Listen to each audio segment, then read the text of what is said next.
Hey, Macy, can you hear us? Yes, I can. Can you hear me? Yep. All right, great. Okay. So we need to retake the roll. No, you Or can just just- note for the record who's present if you'd like, but you don't need to do an official roll call. Okay. Would you like us to do Well, I was that? just curious whether or not Timmy joined or if we have Stephanie. Yeah, so Commissioner Rivera is online and Commissioner Duggan was online, but is not. Anyone else? I'll have to ask Ina.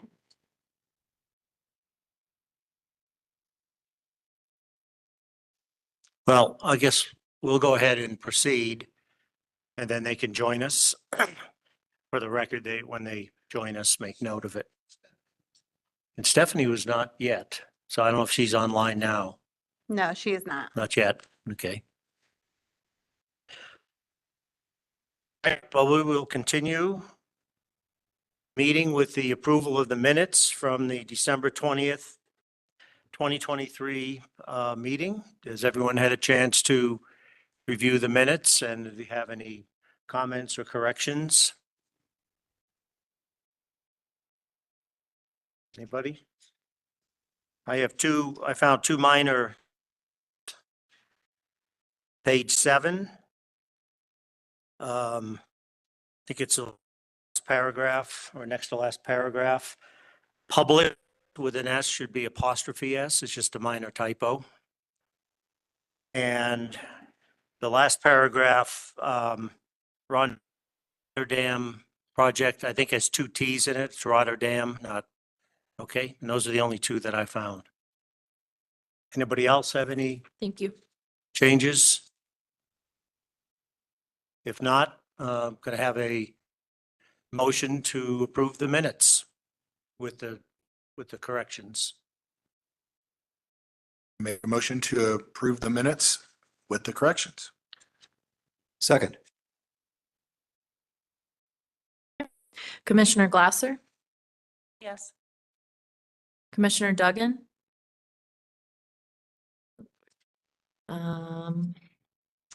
Vice Chair Reese, Yes. Chair Williams, Yes. Commissioner Ty, Yes. Commissioner Cornell, I abstain. abstain for Commissioner Rivera. And abstain. has Commissioner Herring joined?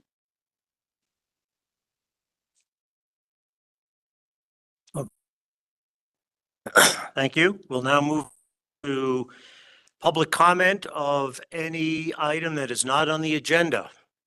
Does anyone wish to speak on something that is not on the agenda? You have 3 minutes. If not, anyone online wish to speak? If not, I'll close public comment on non-agenda items and we'll move on to our action items. The first one is the Teens Inc. Special Review Use Amendment. Miranda, are you going to introduce this? Yes, I am. So tonight before you is a consideration of a special review use application related to a childcare facility at 750 West 5th Street. So 750 West 5th Street is formerly known as is now known as our Public Works Old Town Shop. It is the former site of Town's Public Works Shop, and it is a publicly owned land. Stephen LaFavor, who is the Executive Director of Teens Inc., is requesting a consideration of an SRU agreement which would allow Teens Inc. to lease the town-owned property and construct a child care facility. Under the ordinance 854 that you recently recommended approval on and the BOT adopted on December 5th, it does allow child care facilities to now be constructed on public lots under an SRU process. Ordinance took effect on January 7th. It's important to note, though, that with the approval of this SRU agreement, the town would still remain the property owner. So therefore, this just allows the use on this site, but the town would still need to enter into a ground lease with Teens Inc. to conduct the actual childcare use. So this is really just a consideration of the use on this lot, but there are some more components. A couple things I just want to touch on related to this application. The applicant, of course, is seeking the use of the property, but there is 5th Street that is to the north that the applicant is requesting consideration for vacating. That, of course, is not before you. That's a decision the Board of Trustees would make, but just something to consider when looking at the design that's being proposed is it does incorporate a portion of the 5th Street under the assumption that that would be vacated in order to expand the square footage of the lot so that they could design a building that would fit well within that kind of landscape there. A couple things that have come up with the Old Town Shop lot previously that I just wanted to touch on tonight, just as a staff evaluation, is, of course, being this as a prior public workshop, there was some concern about the remediation for this site. The town has gone through the remediation process, both of phase 1 and phase 2, and ultimately it was determined that the site is clear and that there is no remediation needed for development.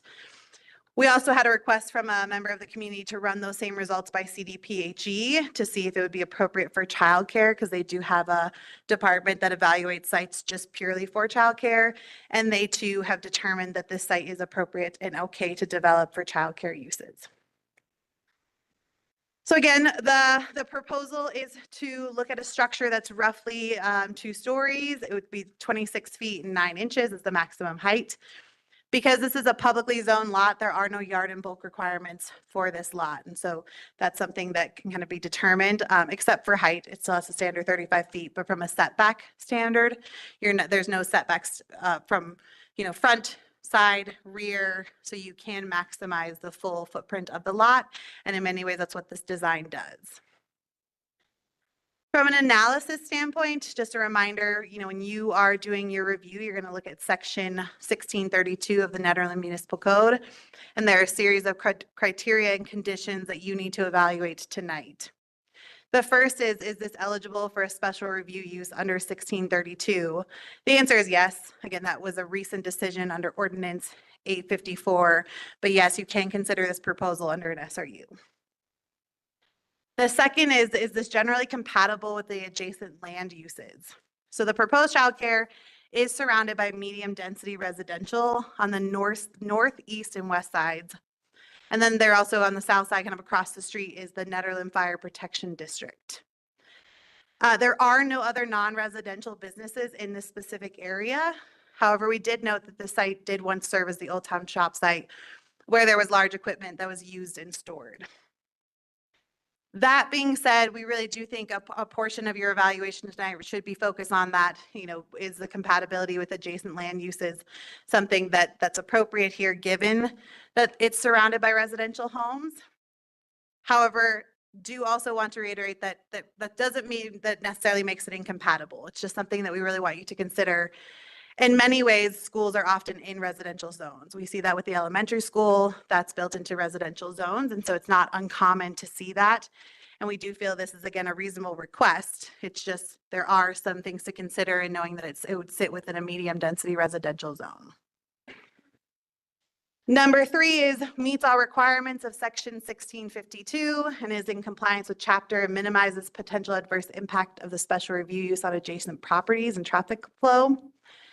So the site plan includes all of the elements of 1652. That's also outlined really well in the narrative, and the applicant does speak to adjacent properties and traffic flow.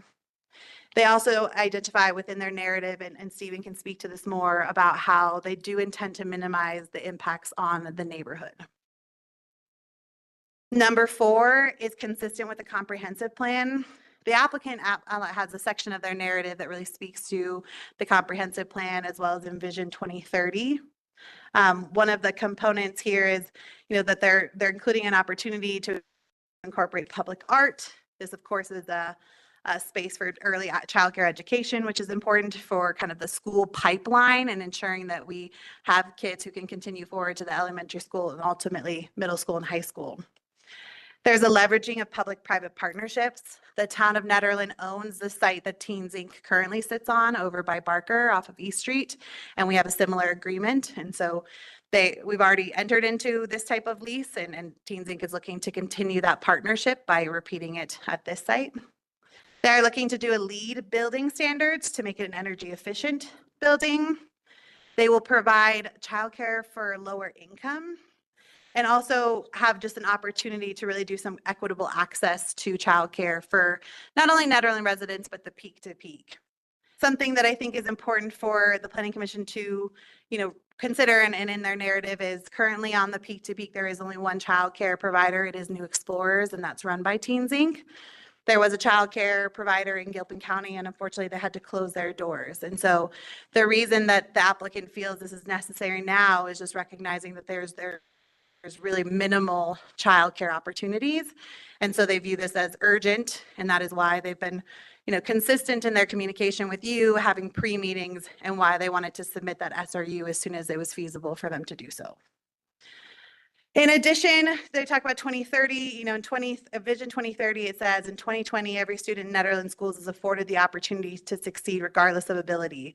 Netherlands' education system is strong, has high levels of parental involvement, and higher than average youth retention rates. So Teens Inc. does note quite a bit in their narrative about this, but they do feel that without this building, it's really going to impact kind of the longevity of students and their ability to be successful and attend our schools, because they may have to start their educational journey somewhere else. Teens Inc. provided some details about their wait list, but I'll let Stephen speak a bit more to that. But really, use this, they're trying to demonstrate in this data, of course, that need. There's both the verbal and kind of narrative of the need, but they do have some data to provide as well. Number 5, the town has the capacity to serve the proposed use with water, sewer, fire, and police. Town does have air. We do recognize there is a likelihood that we'll have to upsize the piping there, and so that is a cost that would be added on to this development, but we do, of course, can serve it. The Fire Protection District talked about, the need to install a new hydrant in the system. We met with Stephen and talked about what the needs would be from that utilities hydrant perspective, and they have confirmed their understanding and have offered assurance to us that they will comply with that standard. And the looping just helps to ensure redundancy and our ability to have fire suppression in that area should we need it. When it came to 5th Street, the vacating of 5th Street, the Board of Trustees really wanted to confirm there were no concerns with fire. So we met with Chief Schmidtman, who identified that the way in which they've developed their plan, there is enough of a turnaround on 5th and Griffith, as well as 5th and Colson. There was a concern about Colson, that turnaround. They've designed their structure as such that the fire department no longer has concerns about their ability to maneuver a fire engine in either corner. Boulder County Sheriff's has no concerns with this proposal. The Streets Department initially had some concerns about plowing operations. However, since they've seen the site design similar to the fire department, they feel comfortable in their ability to maneuver and appropriately clear snow around this structure. And the Parks Department is in full support of this, because in the proposal is the development of a trail system. Oh, sorry, hold on. Okay, I think we're good. The development of a trail system on the north side that would allow people to, there would be a fence and people would walk on the north side of that fence along the creek, and the Parks Department would help to maintain that, and are really excited about that asset. So when you're evaluating this, again, you need to look at those evaluating criteria. And of course, you have options. You can recommend approval for the proposal as submitted and reviewed with you. You can recommend denial of the proposal, or you can apply some conditions when recommending approval. And I just want to go over those conditions really quick, because it's important that those really be limited to the impact of this childcare facility in this location. So some suggestions of conditions of approval you could look at are limiting the hours and days of operation, how traffic is directed, as well as speed limits for drop off and pickup, downcast lighting, use of parking or planting to mitigate noise. So really things related to the property, how it's structured, how it's built to minimize impact.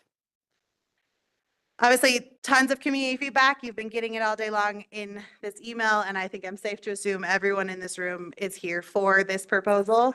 So you will hear a lot from the community, both for and against this proposal, and so quite a bit for you to weigh out. And then we've been uploading comments, if approved for public distribution, we've been uploading them into the packet.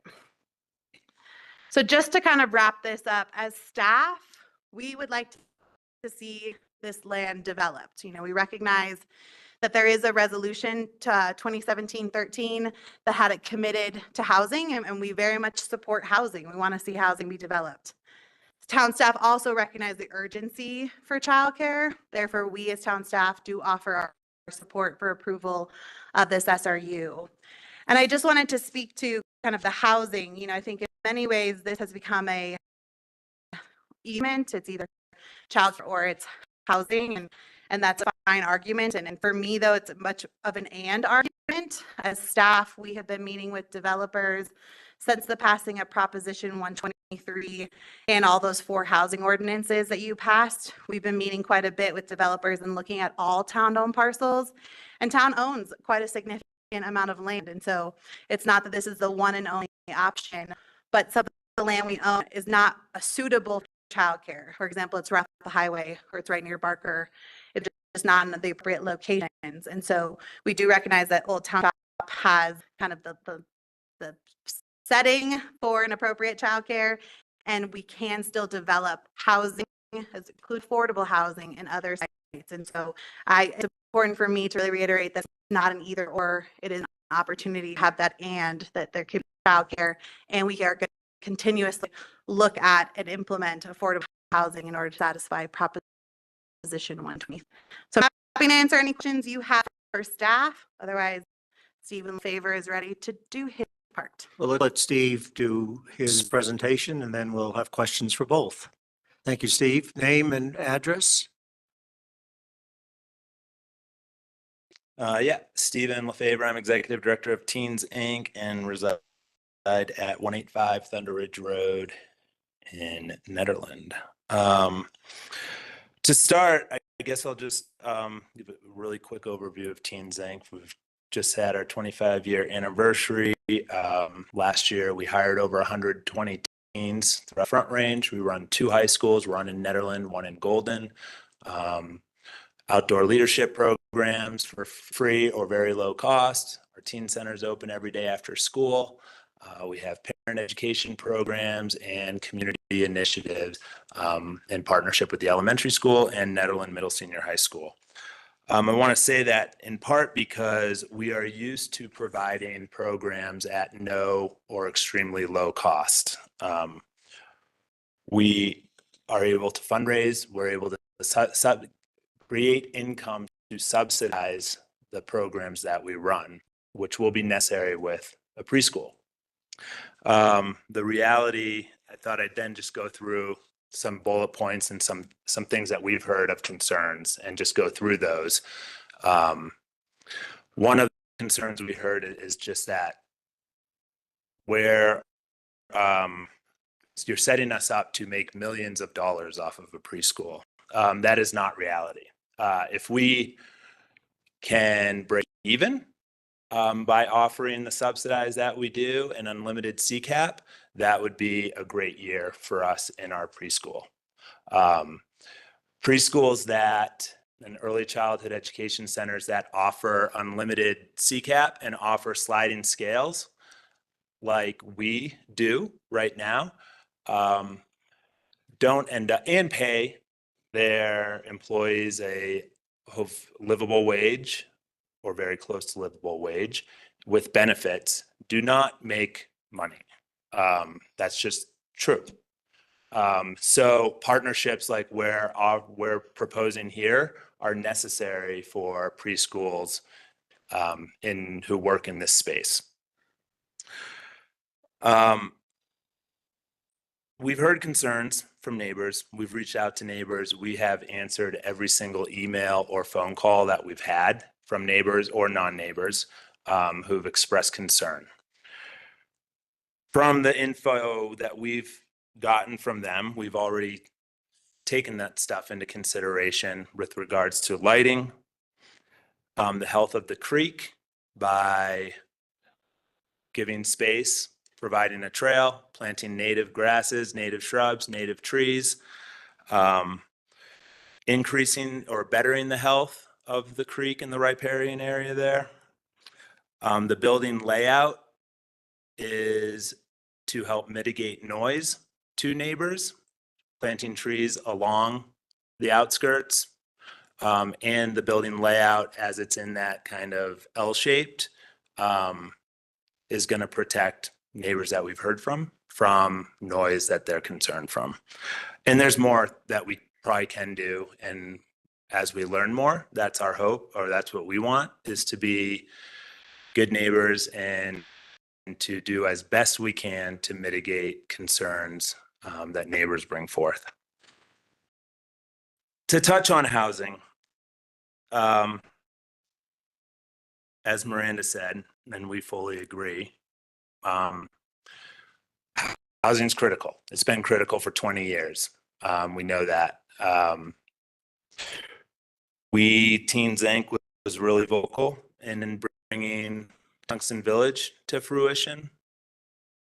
Active with the recent housing task force that worked through the plan for the recent housing study.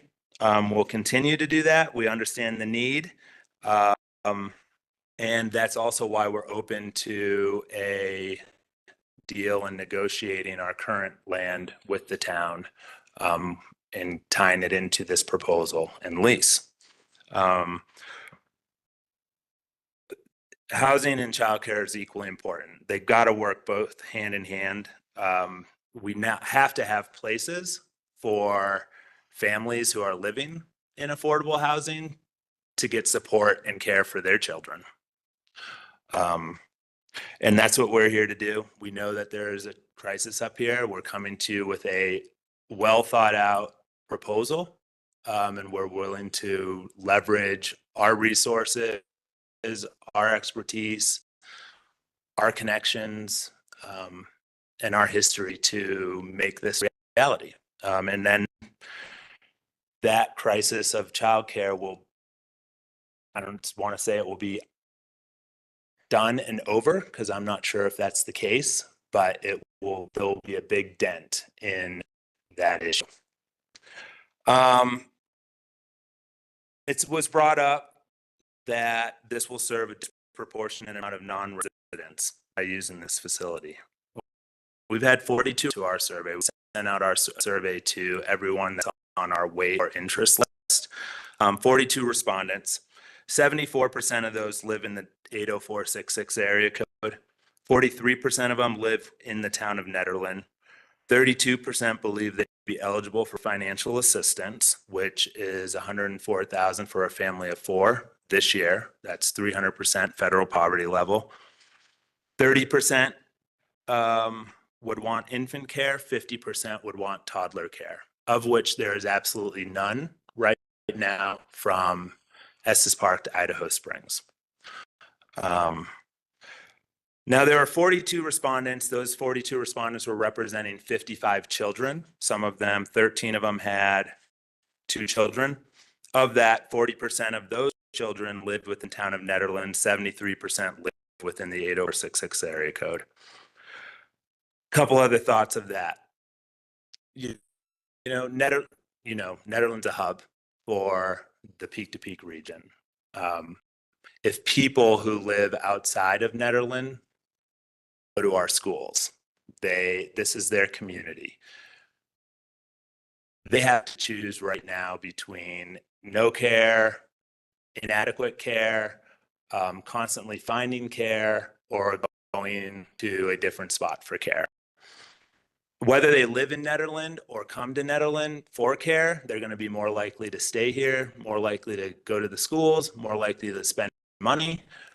So in our mind, this is not a town of Nederland only issue, but Nederland has the opportunity to lead and, I think, take advantage of providing a great service to this community.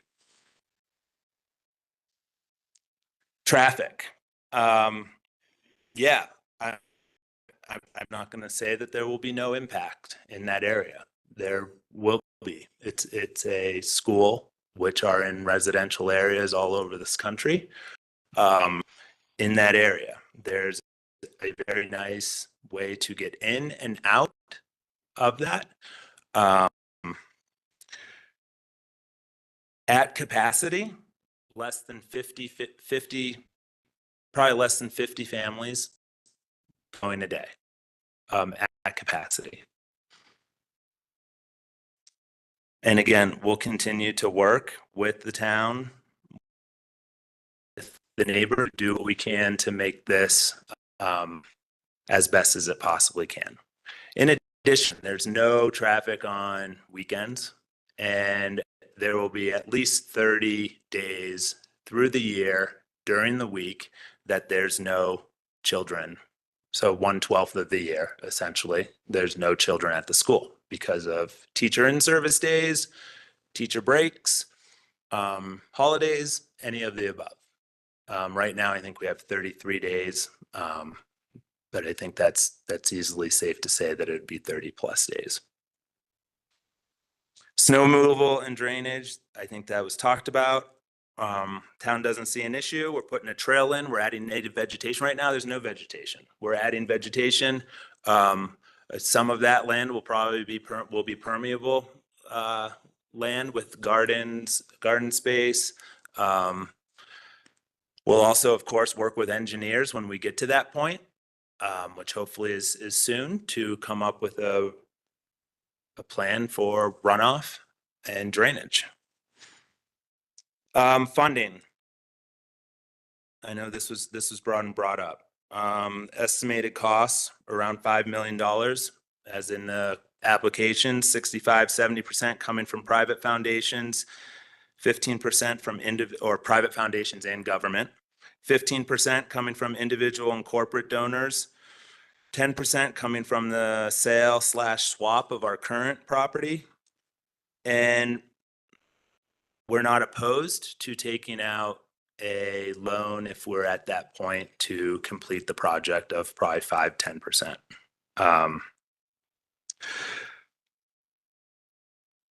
We've talked to more than 25 funders, public officials, and donors and other communities who've had successful projects. We've done our research. It's still ongoing. And we feel very confident in where we are and that we can get this project done. And I also understand the concern and the nerves of going into something like that. We have a 25-year history of doing it. We've done capital projects on our building at Teens Inc. We have long relationships with funders. We're known in that community. We have relationships with State of Colorado, Office of Early Childhood, Colorado Department of Public Health and Environment, Office of Behavioral Health, Boulder County. We've had access to worthy cause funds before. We know the systems, we know the processes. And I can give you the laundry list of folks we've talked to if you wish to hear. We have more stuff coming up next week. I'll be attending the Joint Budget Committee to advocate for unexpended ARPA funds that need to be spent by the end of 2024. We have on the books meetings with Congressman Nagu's office, Senator Hickenlooper, Senator Bett's office. They have given earmarks to child care centers in communities. So we are continuing to move forward and talk, and we're hearing people know the dire need. Right now, it's still a major priority coming out of COVID to increase access to early childhood education. So we're moving forward with it, and we've done our homework. Of course, I'll say it's not a guarantee, but again, we have a long history with working with these foundations and funders. Right now, we're kind of in a holding pattern. Honestly, we've got to get through this political process to be able to really move forward. Deadlines are coming up actually in mid-March, and it's hard to go go forward confidently. It's hard for funders to go forward confidently with us. The majority of our deadlines will be in summer and fall, but there is one in mid-March.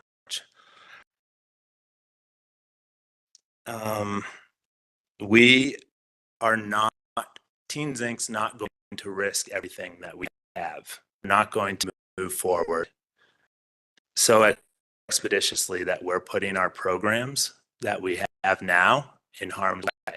One of the challenges of doing a capital campaign is ensuring that you're balancing your current programs and everything you have going now with raising funds for the campaign.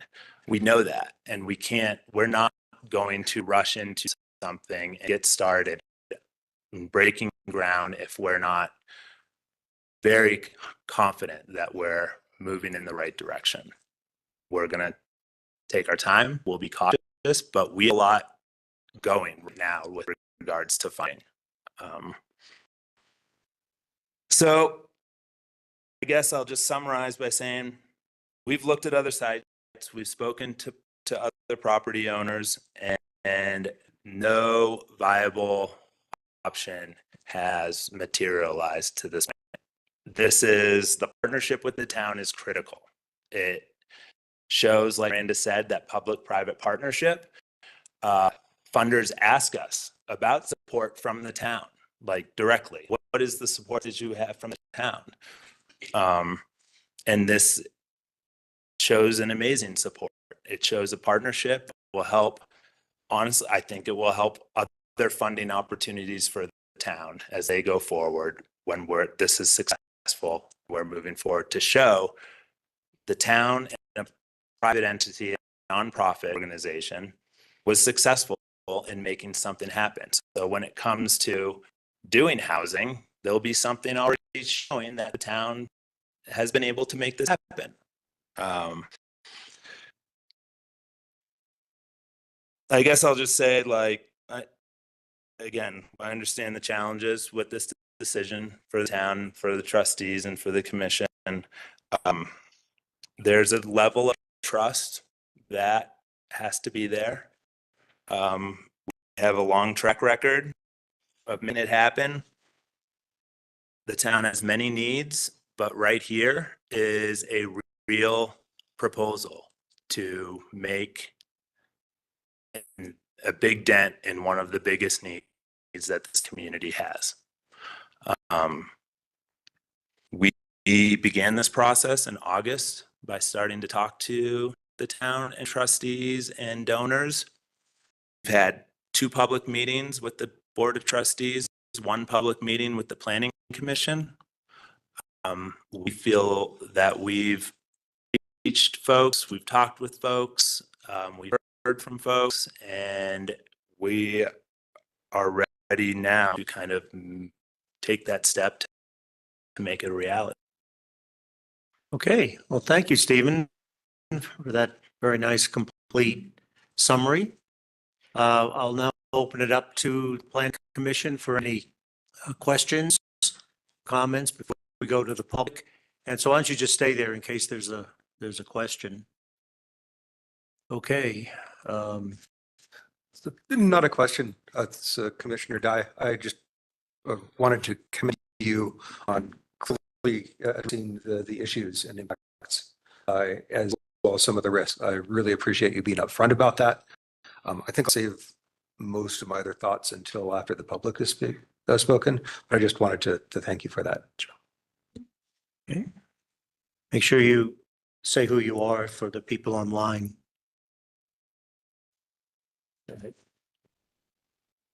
This is Commissioner Jim Reese.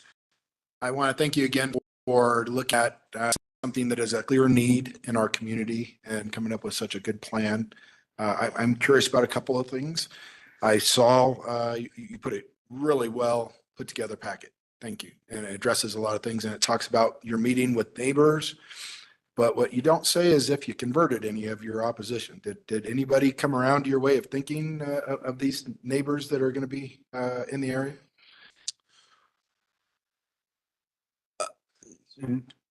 I don't know.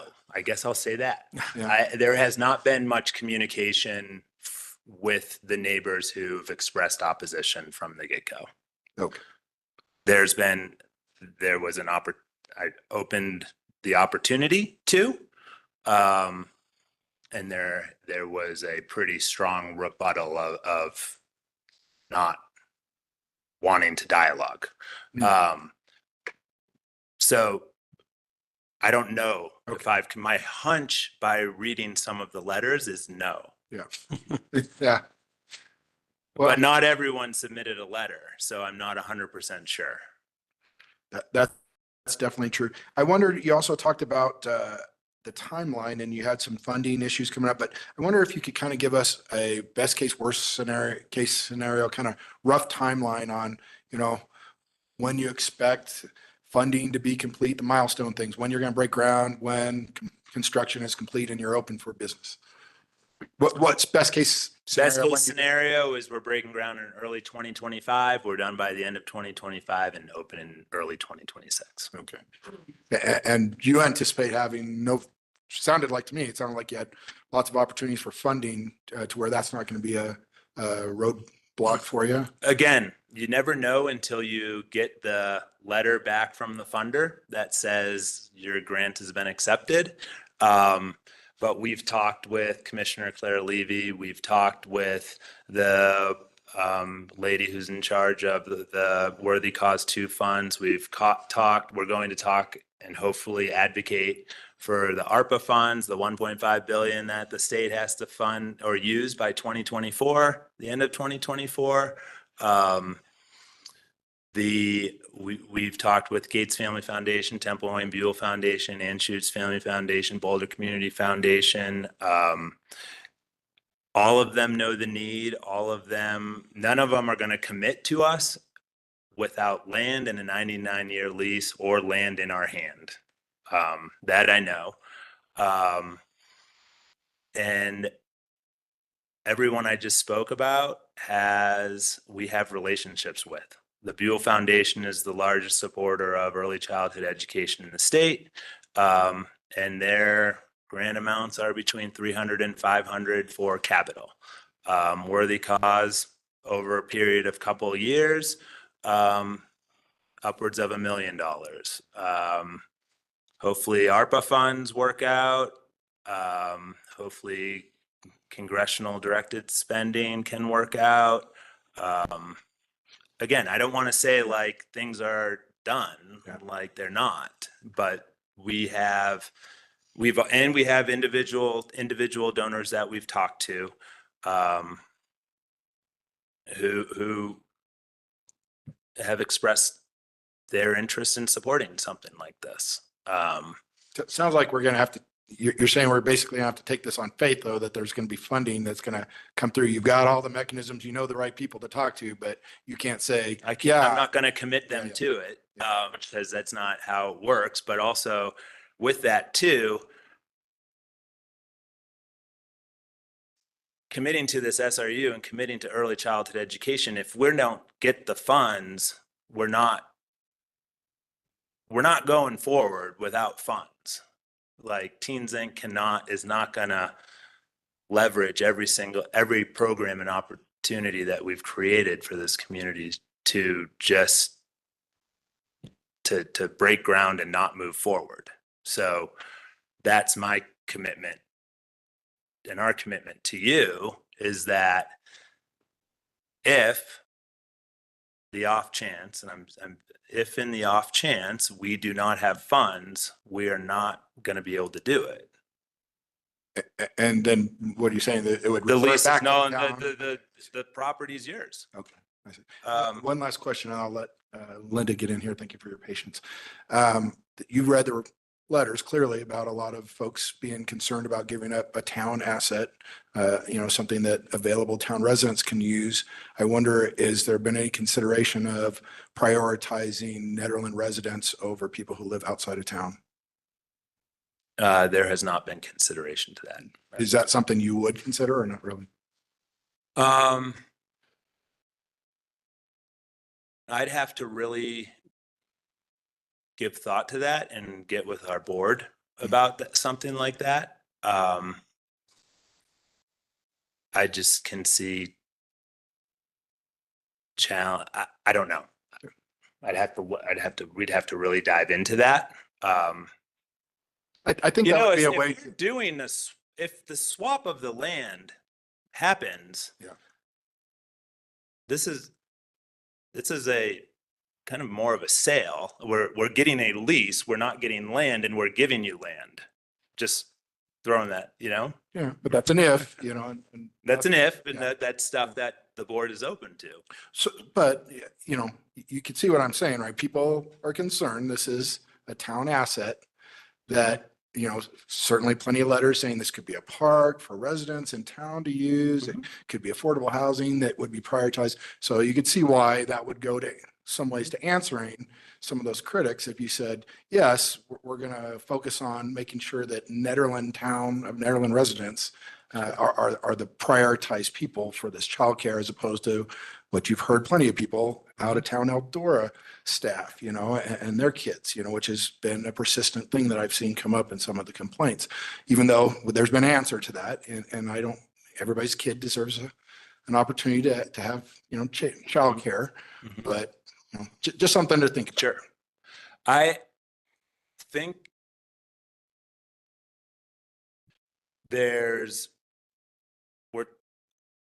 we're building this facility with some idea that surely we could be built totally full on day one, where we may have a wait list on day one.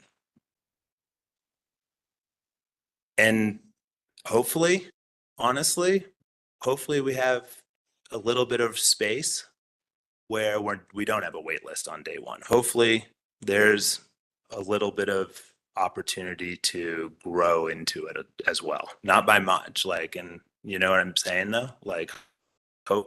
Hopefully we don't have a wait list on day one. Okay, Linda? Yeah, Commissioner Glasser. I have a question on the option to lease with the town property as opposed to purchasing land somewhere. Do you find that more feasible to do the lease option as opposed to purchasing and talking about the land swap? Yep. There is great benefit in this being a town and nonprofit effort.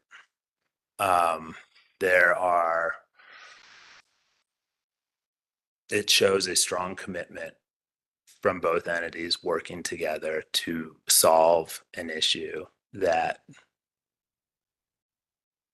has put a lot of people in crisis. The site is there, it's ready, it's in a great location. So we're here with that proposal to make it happen. It's the one that's going to move the needle furthest, fastest, and show that partnership and collaboration. Thank you. Okay, Roger, do you have any questions at this point? Roger Cornell. I think Stephen's done a very good job of presenting the pros and cons. So, yeah, I'll save it for when we finally get down to, some decisions we need to make. Okay, thank you. Who joined us online is Chris and Stephanie? And yeah, And all, Timmy? all three are online. Okay. Okay, any questions? Commissioner Duggan? No questions. Okay. Commissioner Rivera? No questions. Okay, and Commissioner Herring? One, given that Teens Inc. has the land where the high school is, was there consideration about possibly locating the childcare facility there? And was that ever considered? Our facility is used every day of the year. when we're open, which is 50 weeks of the year. Converting that building into a childcare center would be really unbelievably difficult. And regulations that go into building or retrofitting to make a center, a childcare center, are unbelievable. And also, like, we can't displace the school that's there, and that would not be conducive to have both in the same facility. That's for sure. So Yes. it's just not possible. Sorry, to clarify, I meant about I don't know exactly where the lot lines are there, but to construct It's the something. parking lot in the building is the lot lines. And the skate rink. No, skate parks down in Nederland, and then Oh, okay. yeah, so there's no space there unless we did it all over the parking lot. Got it. Thank you. Yep. Okay, well, thank you. Got a feeling that there might be a little bit of public comment. So, what's that? Yeah, he said no questions at this time. So I will open it up for public comment.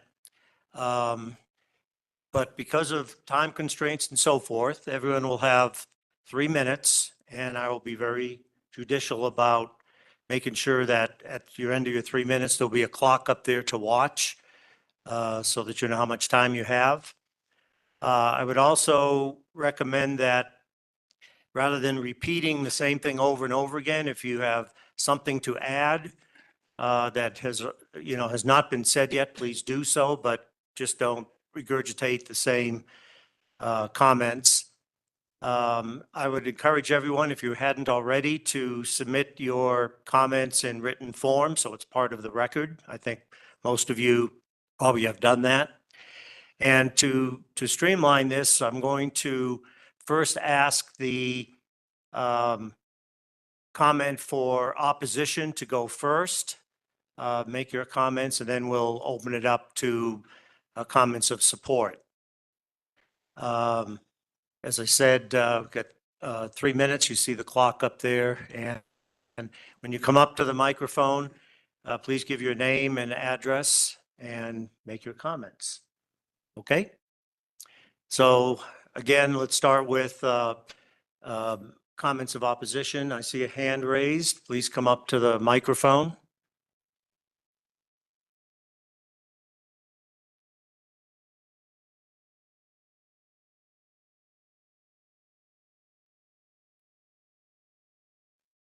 This is my grandson, Case Wesley Gerald. Hi, everyone. I'm Case. We talk about using that space for. Are you shy? Okay. You can stand with me or go back and sit down. Thank you, Case. All right, Case is one of 4 elementary grandchildren that I have.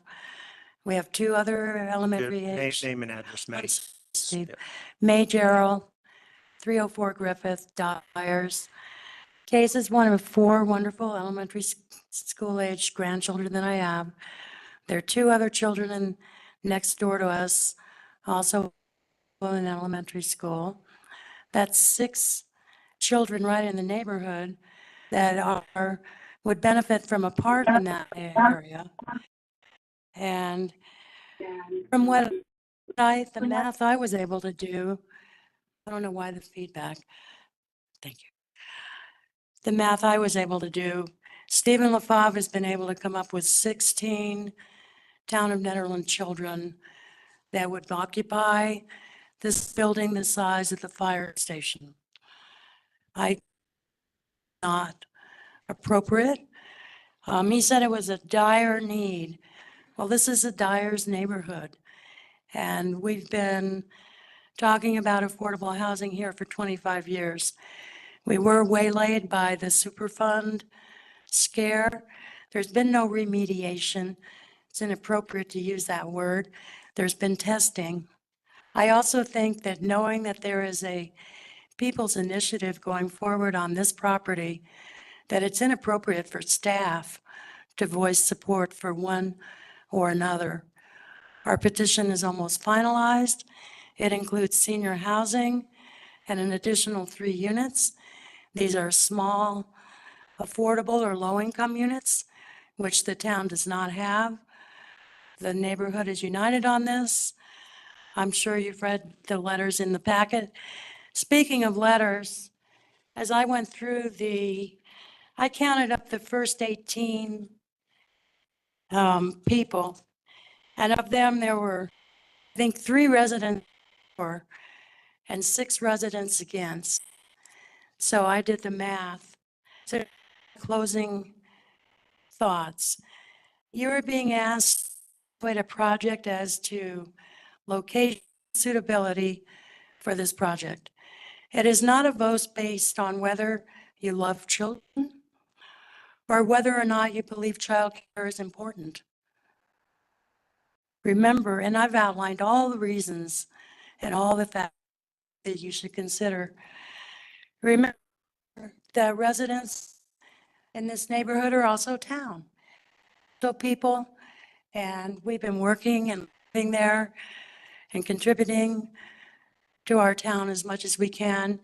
25 years ago, the teen center was underneath the co-op, and I was a volunteer. Thank you. Okay, thank you. Anyone else speak? I did have one user, so they'll need to press *6 if they're looking this time. Hello? Yes, Hello? name and address. Hello, we can hear you. Okay, Kathleen Chipai, 32-year resident of Magnolia Star Route, 21-year business owner. As always, I have concerns when residents and the public lose use rights to public land owned by the town and the residents. I looked at chapter 16 before the meeting. The use table has a footnote on all public land. Said uses permitted in this zone district must be publicly owned. So I am curious if that has been discussed amongst anyone, and what that exactly means. Uses permitted in this zone district must be publicly owned. Then passing this proposal would result in 99+% of Netherlands residents losing all use rights for the entirety of their lifespan. I'm against this proposal as I do not think it is in the best interest of the residents or the best use for the publicly zoned property. What I understand at this point is Teens Inc. wants the town of Nederland to give it a 99-year lease for $1 a year, which is an awesome deal, Linda. And so they can build the largest child care facility in Boulder on public land in a neighborhood zone medium density residential that property owners were told they would be used for residential housing. I'm still waiting to hear the number of residents and not percentages, the number of residents who have children that need child care. And this does not mean I'm against child care. This just means I need to know the number of residents. Secondly, Teens has a $5 million a year budget, according to the Secretary of State. It employs 16 staff, according to their website, and the town of Nederland 2024 budget is $3.25 million without grants and $5.6 million with grants. The current Teens Inc. building, located on the town's waterfront, is 6,800 square feet and already has a 99-year lease at $1 a year, and in my opinion is not fully utilized or best utilized. In hindsight, with town's current focus on tourism, it can be argued that permitting a 99-year lease for $1 a year on what should be one of the residents' most valuable public assets of waterfront would not be the best decision to make, given the massive building with limited hours or access by residents or tourists. I don't want the same thing to happen in Dyers, and I can only hope the PC rejects this proposal, as it's not in the best interest of the residents in particular or any of the residents in Nederland. And I would like someone to speak to uses permitted in this zone district must be publicly owned. Okay, and I'll stay on and wait. Thank you. Thank you, Kathleen. Anyone else online wishes to speak in opposition? Person. Good evening, Planning Commission, Chairman. This is Christopher Larson, resident of the Dyers neighborhood at 400 Colson Street, and I think you all probably know who I am. I would like to speak against the child care facility proposal, not because I'm against childcare. This is clearly a need, but because I believe that the need for affordable housing is significantly greater, both in the short term and the long term, for Nederland and for Boulder County and for the Front Range, including our neighbors in Gilpin County. As the signer of the 2017 resolution saying that we need to have, or we should have, affordable housing at the town shop site, I still think that is the most critical and appropriate need for the neighborhood and for the town of Nederland, for the majority of the residents of Nederland. And it's unfortunate. I know that the proposal has come up rather quickly. It wasn't until just last year that we discovered that it wasn't a contaminated site. And so I would really appreciate, I'd hope that we would take a chance to put an RFP out for housing, because that has been the need recognized for the neighborhood and for the town for 20 years since I moved into this neighborhood. And at the time, chair of the Planning Commission, Bill Martin, came to me and showed me the drawings of the affordable housing that was going to be built in the next couple of years at the town shop site. Obviously, things get in the way, priorities change. Priorities may have changed. That's a political decision. But we recognize the need for affordable housing, and that's the type of thing that can only be done in certain places by certain organizations. Childcare can be done in a lot of different places by a lot of different organizations, both nonprofit and commercial. So I would encourage looking at this at first, giving a fair chance for housing at the site, possibly with a public-private partnership, with the letter you have received from the owner of the trailer park, the trailer park next to it. It's a full acre site that we could do a significant impact on housing need for affordable and workforce housing. And if the Planning Commission does decide to move forward and approve the housing or the child care facility at the Old Town shop site, I would really want them to look at, I would like you to look at impact for the town of Nederland. The $1 a year lease on one of our most valuable properties is a significant giveaway to residents of Boulder County and Gilpin County. If we're going to have something there that is for the larger regional interest, then that should be the town, the residents of the town, the taxpayers of the town should be compensated at an appropriate level. Thank you very much. Okay, thank you, Chris. All right, anyone else? Opposition? Okay, thank you. If not, we'll open it up to those who wishes to speak. Chair Williams, do you want to just clarify, do you want to start with people in the room and then go online? Let's do that. Okay. That way it's easier to. Okay. Okay. Well, what's that? We're happy to answer Kathleen Chipai's question if you'd Oh, like us. okay, sure. When ordinance, what's this number? 854 was passed, which allows the child care on public lots. That asterisk was amended to say uses permitted in the zone must be either publicly owned or a public-private partnership. It takes time for municipal code to codify it and change it in our online ordinance. What was adopted by the Board of Trustees on December 5th. Okay. Yeah, I'm sorry. I thought that was already stated. Okay. Okay. Anyone wish to speak? Come forward up to the microphone. Give your name and address, please. Anjanea Kennedy, 196 Quartz Road, Blackhawk. I am a business owner in the Peaks Peak and a mom, and I taught preschool for 13 years and serve on the board for Teens Inc. And I want to say there's a huge hole in childcare that needs to be filled across the Peaks Peak. It's really important for kids to have community starting at a young age, which is something I've witnessed as a child, a teacher, and a mom. Teens Inc. is a wonderful organization that operates with such good intentions to help the youth of our community. There are many studies demonstrating the importance of supporting young children in terms of how it affects their accessing their maximum potential for growth and success.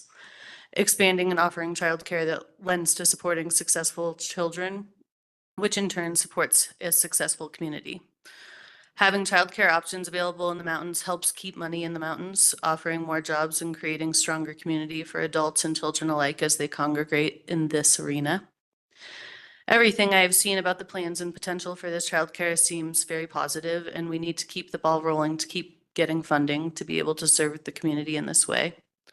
I believe that this is a really urgent issue that needs to be addressed and remediated as soon as possible, especially with Eagle's Nest closing, and the fact that there is no infant care available. I have both family and friends who would benefit from this childcare. I think it's super important for the town to show up for mountain families and children, and helping to get this childcare up and running would be a really great way to do that. I hear that there's concern for affordable housing, and I'm wondering if the two issues may be addressed simultaneously and not mutually exclusive. We need to work together to address the issues the community has, not fight against each other as one being more important than the other. Thank you. Okay, thank you. Thank you very much. Charles? I'm Charles Wood, 6387 Magnolia. And I'm going to just be like, I hope to make this presentation or this discussion as a friend of the commission.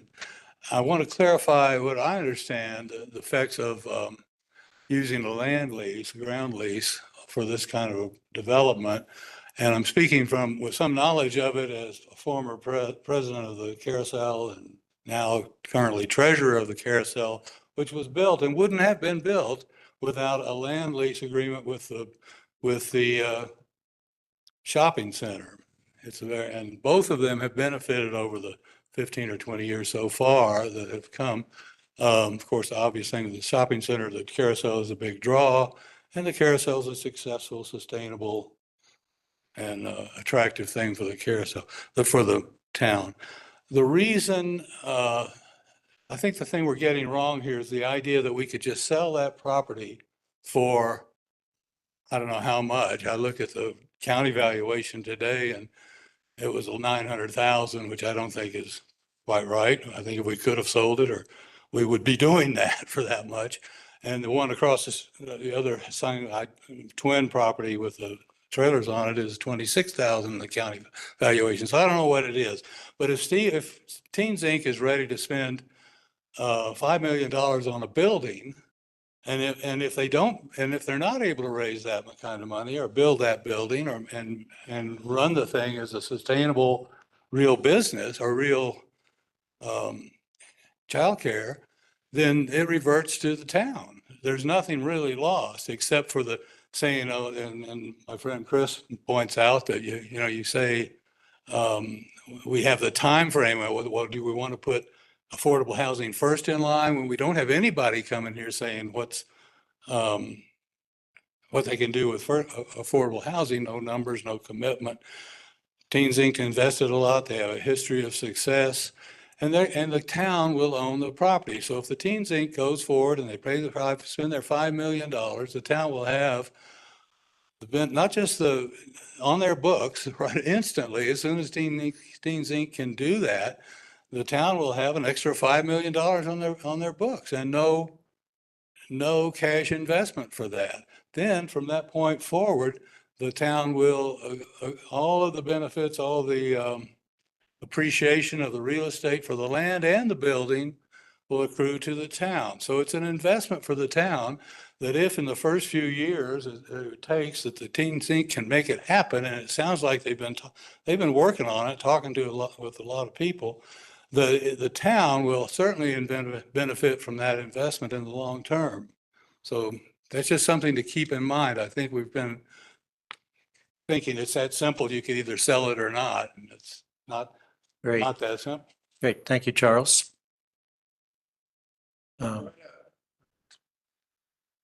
Yep, my name is Ray Curry. Address is 873 Cold Springs Road, Nederland, Colorado.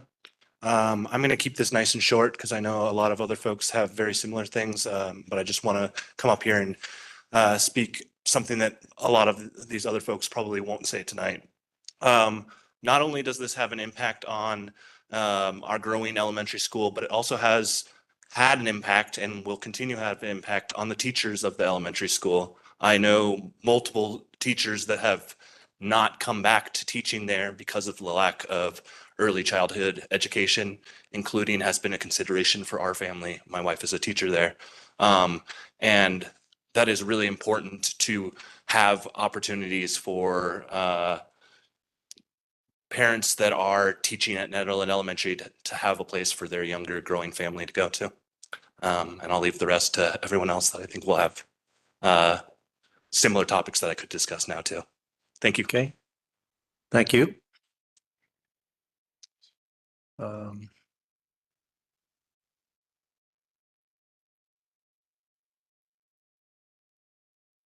Jeanette.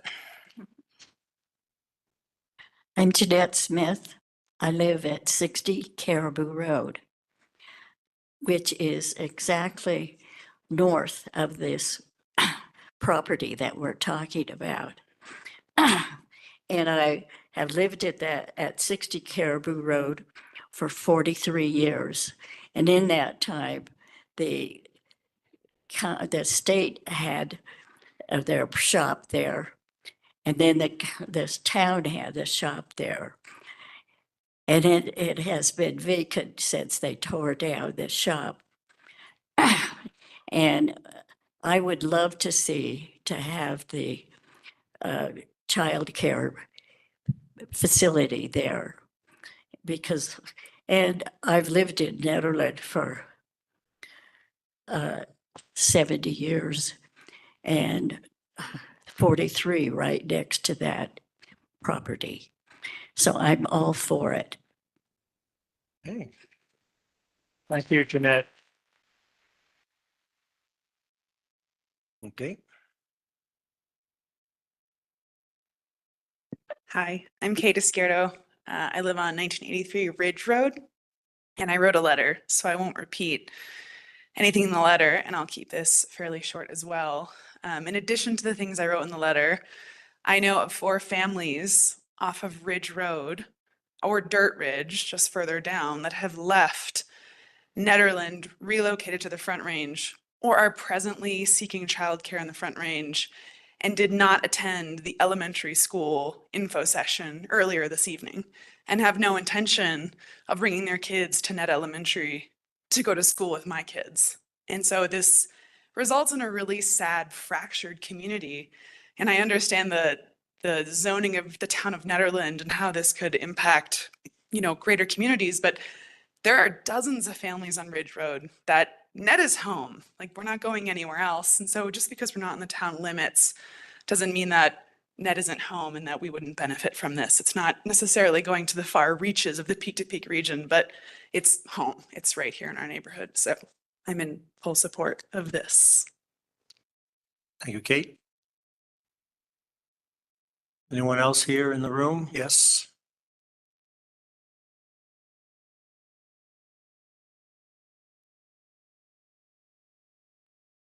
Thank you. My name is Ariel Gustafson, 384 Patricia Road in Rollinsville.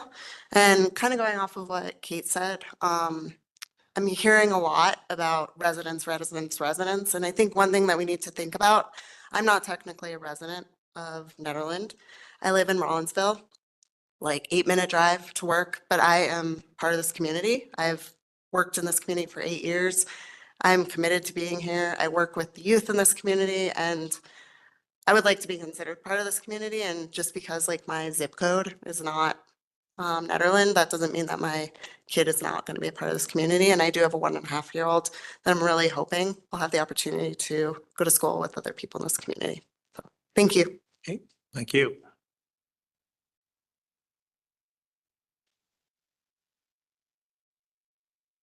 Hi, my name is Galadriel Sardonicus. My address is 580 South Peak to Peak Highway, Nederland. And I'm in 100% full support of this childcare facility. I have been a preschool teacher and I have a 3-year-old, and I'm on a wait list with the Ned preschool that's, I think, over 40 or 50 people long. And I'm a newly single mom, and having care for I'm not alone, but having a very present and attentive container for my kid to socialize, to have education, and me the opportunity to pursue my work to support him is monumental. And again, I'm not alone here. There are so many moms in this community that need the support, and the school that's there is so beautiful. I actually went and I teach music and movement, and I taught a demo at the preschool there, and to see the teachers that are there, and thank you so much, Karen, for all of her work in running that school, and to see an expansion would just provide the people that are here such an amazing opportunity and support system so that we can all thrive. Okay, thank you. So yes.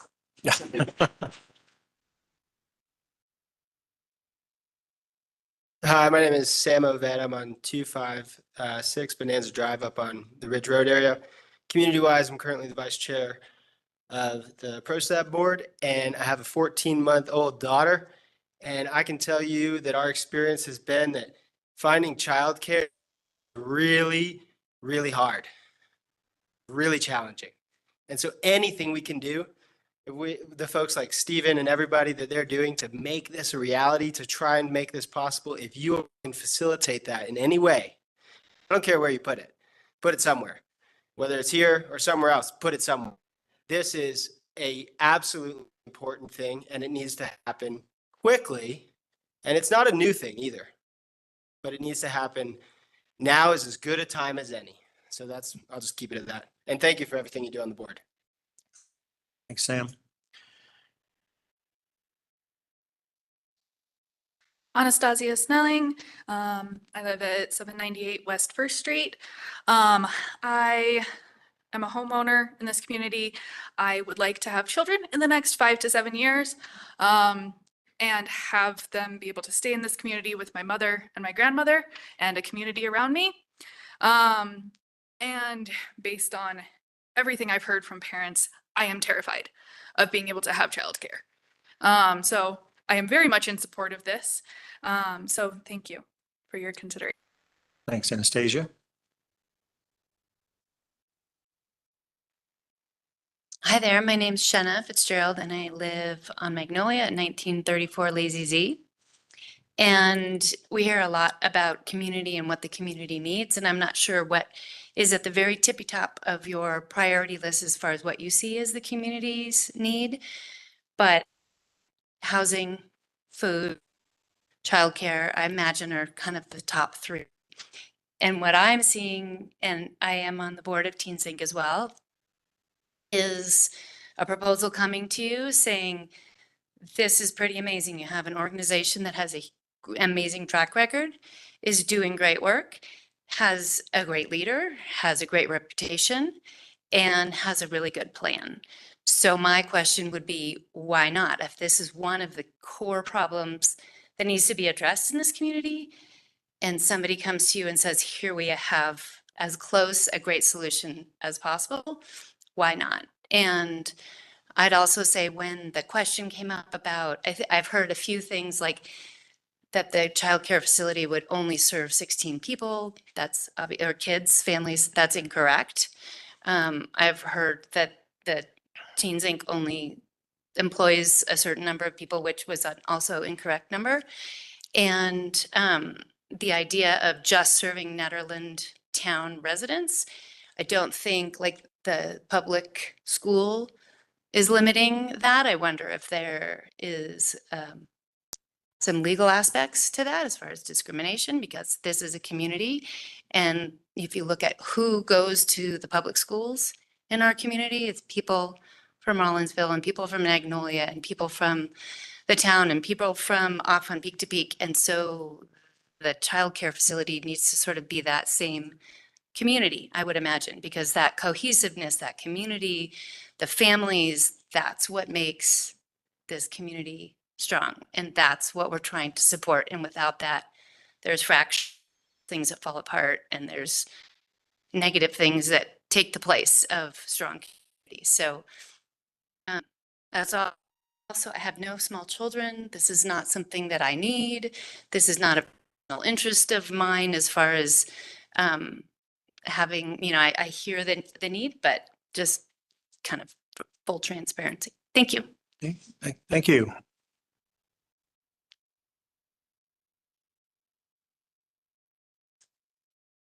Hi, Dr. Misha Sherman, 27, where do I live? 27035 Boulder Canyon Drive, which is just outside the town limits. So we get mail, which is awesome, to our house. Who wants to do a nanny share? No. I'll skip most of what I wrote because people have said it.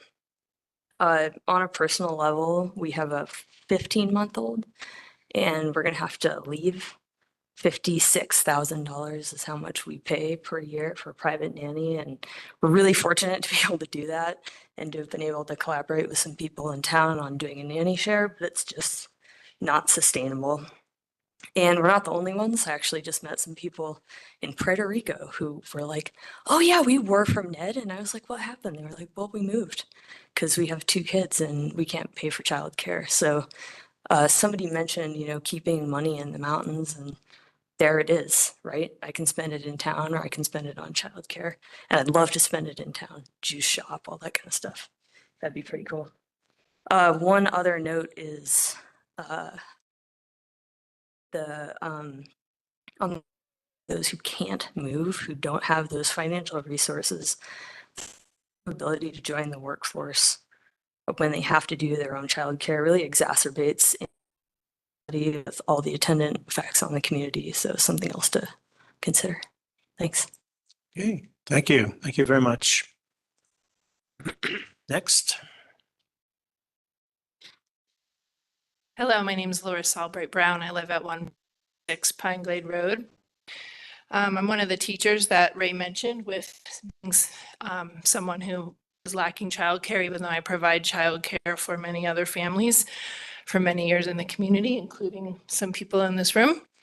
So I'd like to just start off by saying thank you to Stephen, the Teens Inc. board, current and past members, all Teens Inc. staff, and the New Explorers staff for the incredible community service they've offered to Nederland over the years. Quite frankly, this is an amazing opportunity for the town to grow and expand community service. Providing early childhood care is challenging on so many levels, especially a licensed childcare facility. To have Stephen be able to bring in his expertise with grants, financial management, using a board to manage the programming.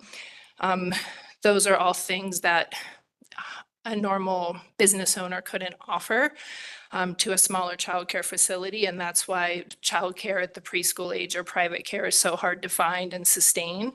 So he's bringing in the resources of his expertise from Teens Inc. and trying to offer a new level of service.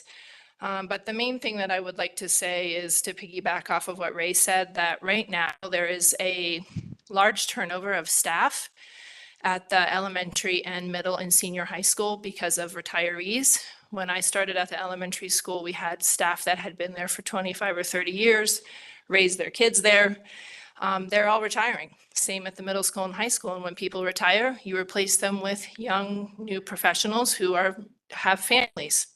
So Ray's right that we've had several elementary teachers have kids and we're providing care, but we need people to take care of our kids. The same thing's now happening over at the high school. So for us to continue to offer K-12 educational services up here, the teachers need childcare, but it also impacts the rest of the community services, emergency response service, local government, post office, basic services like the grocery store, and also home services like plumbing, carpentry, etc. So by providing childcare up here, we're keeping it local and also creating a domino effect of providing additional services that the community needs in every capacity. Maybe it's going to get your mail, maybe it's stopping for groceries, maybe it's going out to a restaurant, but all those different services for those jobs to be up here, many of those people also need childcare. Boulder County offers low-income care through Head Start and other places in Boulder County. So Stephen is filling a niche that we don't have up here to provide low-income care, which I think is a really awesome thing to do. I know that there's been a concern about the school and neighborhood, and I understand that, but for many years, this was the site of the elementary school, and it's practically right across the street from the location that we're talking about. So I hope that the town moves forward with supporting Stephen in this initiative. It's needed. Thank you. Thank you. Anyone else in the room wish to speak?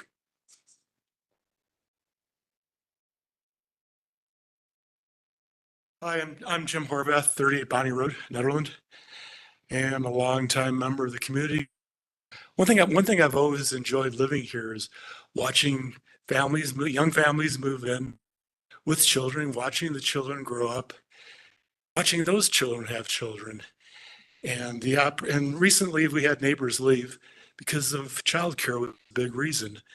And I think like having limitations of not having adequate childcare is really, really a bad impact in our community. And like the lack of teachers and the service workers who work here, we need this.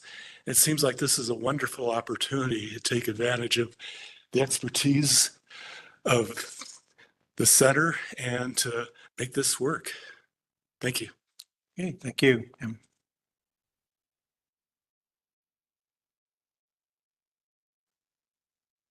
Hi, I'm Lauren Durr. I live at 567 Sherwood Road. So as a youth in the community, I feel extremely fortunate to have the community and sense of childhood that I did growing up with the same group of kids. From a young age, all of the families that I grew up with have been invested in this community from preschool through high school. Not only do I think that this precedent or this proposal could set the precedent of continuity for education in the Nederland area, that is incredibly important, I think, having that sense of similarity and education through your community as well as the schools that you attend. But I also think that it can help with decreasing enrollment rates at the elementary level and the high school rate due to that lack of community. It also shows that your community is invested in not only the success of your local families, but the success of your youth in general. Something that is incredibly important for the future of the town, in my opinion. Thank you. Okay. Thank you.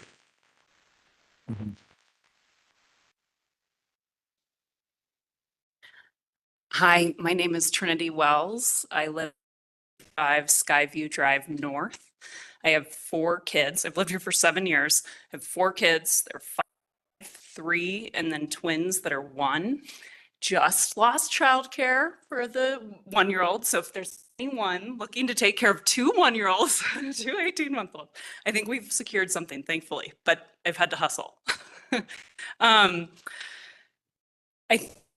A common thread here between the opposition and everyone in support is that there's a childcare crisis in Ned. I have a story, you can read about it in my letter, but there is a crisis. Families are moving, right?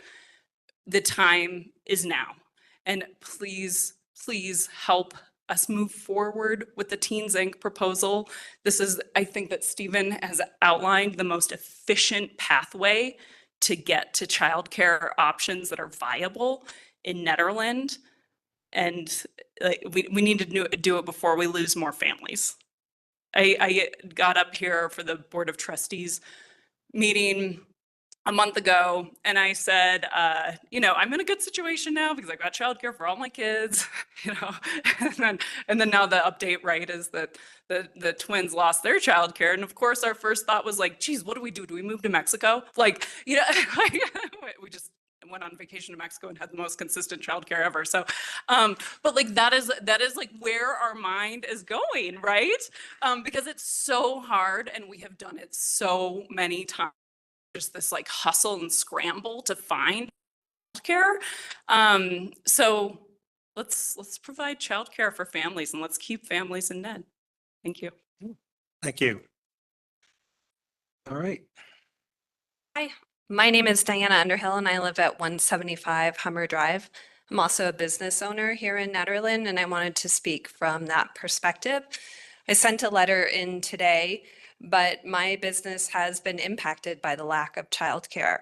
I have lost clients at my business who have taken their children down to Boulder for childcare and therefore they're not spending as much time in Nederland, not practicing yoga up here and instead practicing down below. So I agree that this is a very urgent crisis, but it goes beyond families and it impacts our whole community. Thank you. Thank you. All right. Do we have anyone online who wishes to speak?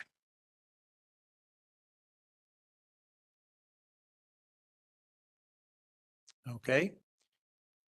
Having heard nothing, I will go ahead and close the public comment. And I got something to say. oh, we do. Okay, sorry. Go ahead.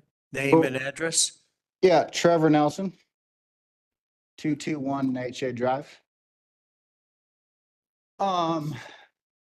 So this creates, a community.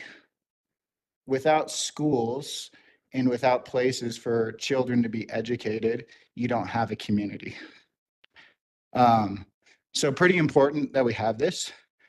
We have a 4-year-old, and if it wasn't for New Explorers, it wouldn't be in school at all. So thanks, to Stephen, New Explorers, all the different things. I work in the community and it's the same sort of thing, right? Like, don't want to leave the community, don't want to leave. I grew up here and I went to Boulder for my early childhood education because there was nothing offered up here. There wasn't a small private alternative high school either offered at the time. So I had to go down to Boulder. And I really enjoyed my time in Boulder, but I would like to raise my kids up here in Nederland. So have another child as well. And if it doesn't, come to fruition with this plan, it seems that we would be one of those families that's moving. And, it's pretty important that schools create, that community that I mentioned, that connection. It's going to create jobs. It keeps people here. It keeps people spending money, as we heard, in different things. But same sort of thing with housing, right? If, housing is important, that's super valuable, but education is more important. If people aren't educated, they're not going to be able to have any place to live. So education should be the number one. Okay. Thank you very much. Anyone else, Britt? Sean. Yes. Hello. Can you hear me? Yes, loud and clear. Hello. Hello, everyone. Sean Bryant, 1813 Ridge Road. I'm hearing a lot of familiar voices tonight. I'm hearing a lot of similar traits. My better half and I have weathered as property owners 6 winters now up here, and I cut my teeth at Eldora 20 years ago. I'm literally waiting on a call or a text from my loved one to go have a baby potentially in the next day, next minute, the next week. And this is new territory for me. But we live here, we specifically chose to live here, and we're blessed with the level of community and connection and how therapeutic our environment is, just the nature that surrounds us. As somebody who works remote, that loves to put money and investment into our community,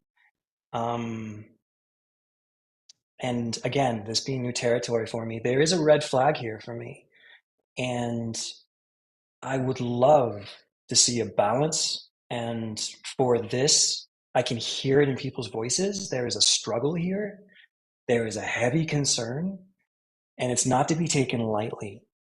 And personally, selfishly, I would love to not have somebody have to drag my butt down to Boulder regularly to take my kid to school and keep him up here and have a inviting, healthy, progressive community and connection and continue to grow that.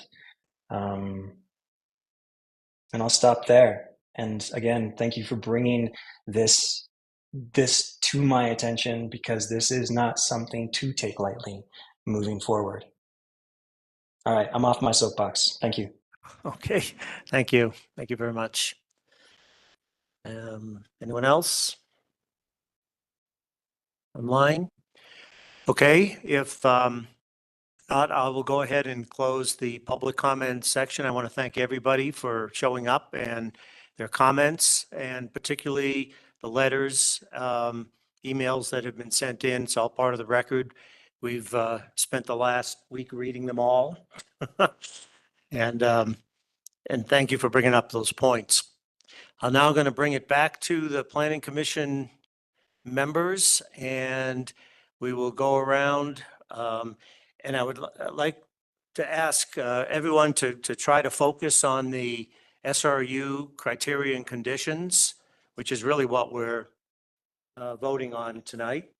But if you have any questions or further comments, you can make them at the same time. So before we do that, staff, was there anything you want to bring up based on anything you heard that answer anyone's questions? Or I'm happy to speak to town's efforts in relation to affordable housing, if that is helpful. yeah, I was going to come back to you and ask you about that, but now is a good time to do that. So the town of Nederland, obviously, and we're kind of enrolled in or subscribed to Proposition 123, which is a commitment to permit 13 affordable housing units by November 2026.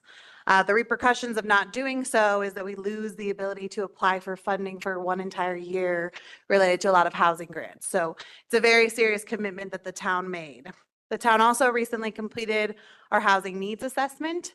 You all played a vital role in the adoption of 4 ordinances that really helped to remove any barriers to the development of affordable and alternative housing. All of those things really came to a head in December. We immediately started meeting with developers, both nonprofit and private, and started to evaluate town-owned land. I think there's always been a lot of focus on the Old Town Shop lot. It's a flat lot, it's there, it's always been a part of the conversation. And of course, you have that resolution from 2017 identifying that as housing. I started digging in and realized that the town owns a lot of land, and always knew that, but in doing the analysis, when you look at our use group, or excuse me, our zoning map, the majority, sorry, this is very small for anyone in the room, but the majority of the lots that are blue are town-owned parcels or some sort of government-owned parcels, but the majority are town-owned. And so really sitting down with developers, identified kind of 4 big pockets of town-owned land that could be developed, but have complexities to them. A lot of them have slope issues, or they're close to highways, they're close to the reservoir. There's things with them that are going to take creative developers to really think through. So for example, the parcel number 1 up here, which is near the ice skating rink, it's by Caribou Room and soon to be the nature center for Wild Bear. The combination of the town-owned lots here is over 41 acres. And so when you think about kind of Old Town Shop to that, you're looking at half an acre to 41 acres. So the impact, of course, is much larger. Again, there's no proposal in place, but you also have near Barker, you have a parcel here that I've labeled 3. It's 4.65 acres.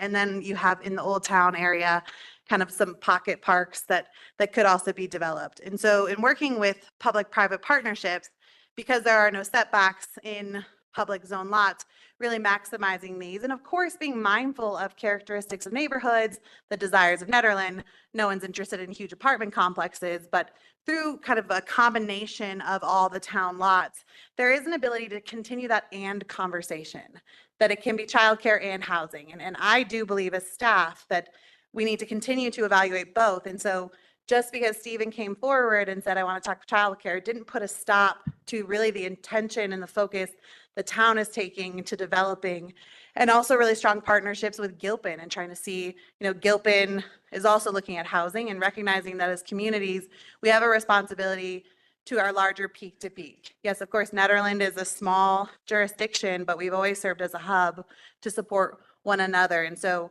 I just really want to offer that reassurance to anyone who is concerned that it was, the Old Town Shop lot or nothing. We are doing a lot of really heavy research into possibilities elsewhere in town. And so again, this map did not make it into the agenda packet, but do have it available if anyone's interested in it. And I identify all the parcels. I also have a list of parcels that I didn't circle. They're a little bit smaller, but everything's on the table. So when we sit down with developers as they want to come forward with a similar SRU, because as a reminder, when you amended the use group table, any residential development would also still go through an SRU process. As we're talking through these, we really are looking at all town-owned land and what's possible and what is going to not only satisfy the 13, but we're short 122 housing units just to meet the need of this community. And so it truly is, again, just reiterating just really that and conversation that we have to face both. And recently had a meeting with BBSD and some great people from the PTA and who are really invested in the schools, and they identified that housing was just as important as childcare and really hoped to see that the town pursued the two together, because even if you have childcare, if you don't have the housing, none of it really works. And so just offering that, again, that reassurance that as town staff, we are focusing on all of these complex issues at the same time. Okay, that's a very good point. And quick question, follow-on question, maybe it's for Steve as well, but did you look at any of these other town lots that might work, particularly for the child care center? We looked at ones that were brought up to us from trustees and considered like the Pocket Park or analyzed like the what's by Old Town strip of land there was the main one that was brought to our attention. And maybe I can add to that, right? It's we discussed Old Town Shop, that has a lot of great components to it. It's developable now. Anything else you're looking at on this map is not developable now. You've got some slope issues, you have some grade issues, you've got a reservoir, you have all these complexities. And so I can't say that I sat down with Stephen and said, let's look at this entire map. That didn't happen. And it's not that we didn't want to, but even in doing this, if I thought, oh, there's a better lot for childcare, my first call to Stephen would have been like, hey, we should maybe talk about another opportunity. I do not, in recognizing the urgency of this proposal, I do not feel that these lots are at a place in which they would meet the timeline of development that Stephen is seeking to meet the urgent need related to childcare. Okay. Well, the one thing that piqued my attention was the fact that you mentioned it was a larger lot, like 4 acres or something like that. And it's right by the reservoir, though. So again, the probably not development, and ideal. I'm not, obviously I'm not a developer. And so, but just recognizing in looking at kind of the complexities of these lots, I'm just not sure that it's going to meet the need, and also assessing timeline and urgency that is being brought forward for teens. That's why as staff, I do still stand behind town staff supporting the Old Town Shop lot as the site for consideration. And that's why we do support that. Okay, great. Thank you.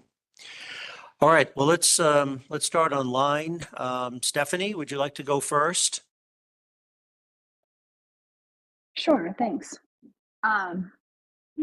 So I guess I'll I think it's a very robust proposal, and I also looked at that zoning doc that was sent out prior to the meeting tonight, and I agree that while there's a lot of other kind of lots around, it wasn't clear that there was one that stood out as necessarily being a better choice. So I agree with that assessment from town staff.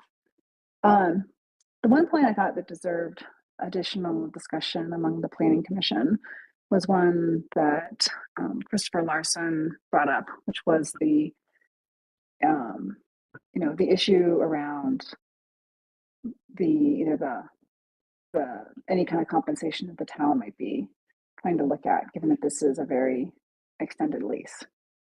And so I am curious from town staff's perspective, was that a proposal that was brought to us by Teens Inc., or was that something that I mean, it's clear that we've negotiated for the previous the previous Teens Inc. facility down by the reservoir. Doesn't necessarily mean we have to stick with that for this. So I'm curious to know if you have more background on how we got to, $1 a year for 99 years with effectively a free lease. So that is Teens Inc.'s current proposal. It's also in line with their current agreement for their land where Teens Inc. does operate. I think as Stephen noted, opportunities to kind of negotiate and continue to discuss, but that's really happens after the SRU. After the use is in place, it would then trigger the negotiation related to the lease, related to any sort of land swap, related to any sort of financial arrangement. That's really above and beyond the scope of this SRU. And so of course you can offer that recommendation that you'd like to see the board explore that, but that's going to have to come after the approval. And it would be a Board of Trustees decision how they wanted to handle the financial components. Understood. Thanks for clarifying that. I guess as along those lines, though, and we think about our recommendation that we would send forward to the BOT, are there other examples? As you take the gas lot as well on the town road, the system along the reservoir. Do we have other agreements in place that we could serve as a template for this? So the town doesn't own that where AmeriGas is, that's privately owned. The town's only arrangement where it's leasing its land in a public-private partnership is Teens Inc. I see. Thanks for clarifying that. Yeah, and I guess to your point, Commissioner Herring, the board may opt to, when it's time to negotiate this lease, want to look at, we already started drafting some templates, but may want to, direct town attorney to look at further agreements. But right now, as it stands, I think the proposal is to mirror the agreement that Teens Inc. already has, and I think much of that is because that's a successful agreement, and so the feeling is repeat that for this.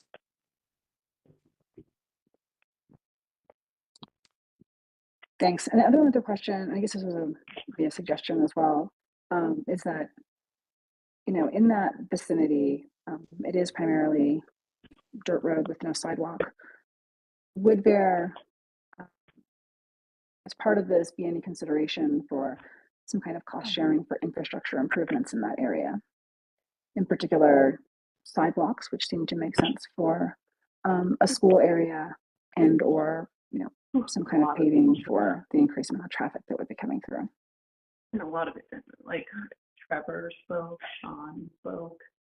That's a column user. Yeah, obviously that's a town-owned lane, town-owned right-of-way, and so I think it would, potentially there could be conversations in that negotiation, but I think ultimately the town would have to determine if that's a priority for paving. I'm not sure that I don't believe you can put that stipulation on this agreement and this applicant to pave that road. I think that would be something that the town would have to consider in its infrastructure improvements. Currently, the streets department is evaluating kind of road conditions and plans to update the master infrastructure plan to look at like what are paving priorities, and of course use and impact weigh into that prioritization. So I guess I just can't really say. Again, you could offer that as this couldn't be necessarily a condition, but you could offer it as a recommendation for consideration for the board. Okay, thank you for clarifying this. So Stephanie, any comments on the SRU criteria and conditions?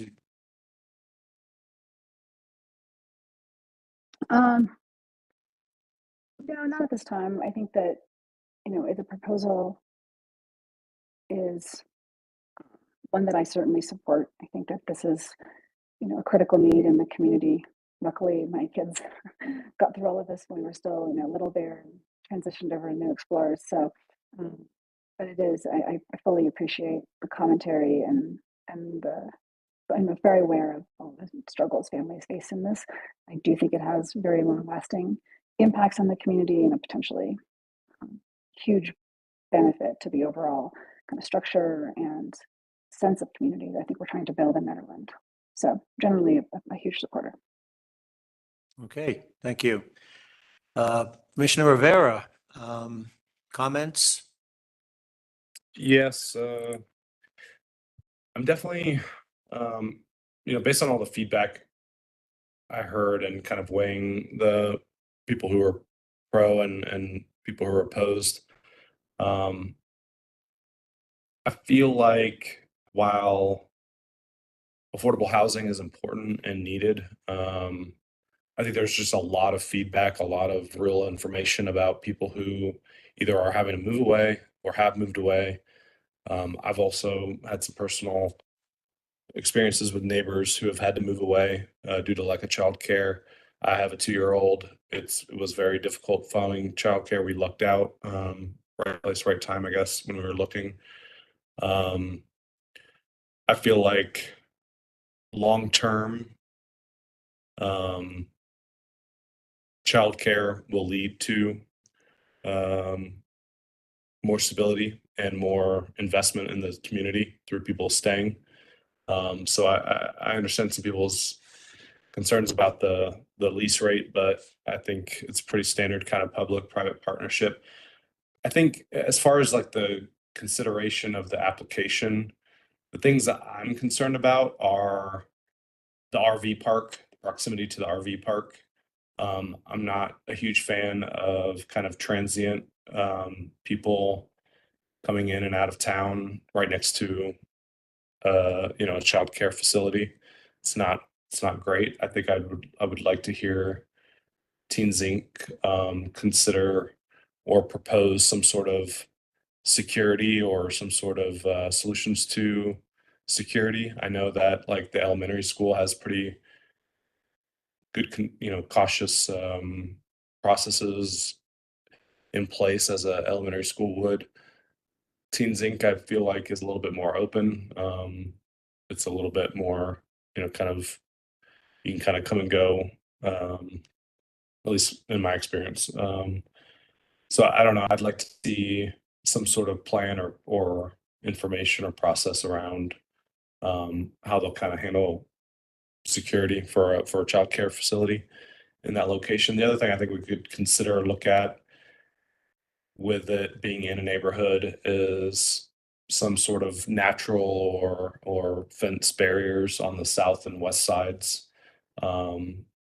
Since the street, Fifth and Griffith are both kind of on the north and east side. Some sort of natural barriers as part of the planning on the west and south sides would kind of break up and, keep that building and property and operations kind of a little bit more disconnected from the neighboring neighbors on the west and south side. Those are the only two things I could think of constructive to kind of add to the plan. I don't know, Brittany, if those are relevant or part of the process, but is that something that can kind of go in there? Well, we'll let Steve make a quick comment on this. I'm going to let him Okay. address your concerns. Yeah, on the plans, the idea is for vegetation to be planted on the south and west side of the facility. So there's vegetation between the trailers and the facility. And then to address kind of safety, Teens Inc., the facility is much more open. This would absolutely not be. We're proposing regulations require us to have a 4-foot fence. We're proposing a 6-foot fence, primarily for animals more than people. And that's around the whole kind of the garden area and the play area. It's also incredibly regulated by student teacher ratios and supervision. And the state's going to be signing off our plan, the Office of Early Childhood. So all that is taken into consideration, that it would be like a remote kind of access into the building, not regular keyed entry. So We're not concerned with safety related to any of the neighbors. We know that we have to have incredible supervision, and we will. So yeah, that's, like I said, our bigger concern is a random moose walking over a 4-foot fence, and getting into the play area. Okay, thank That's, you. Thank you. Yeah, thank you for addressing those concerns. Yeah, that's encouraging. Yeah, that's all I had. Okay, Chris, do you have any comments, or are you comfortable with all of the criteria conditions for the SRU? Yes. Okay.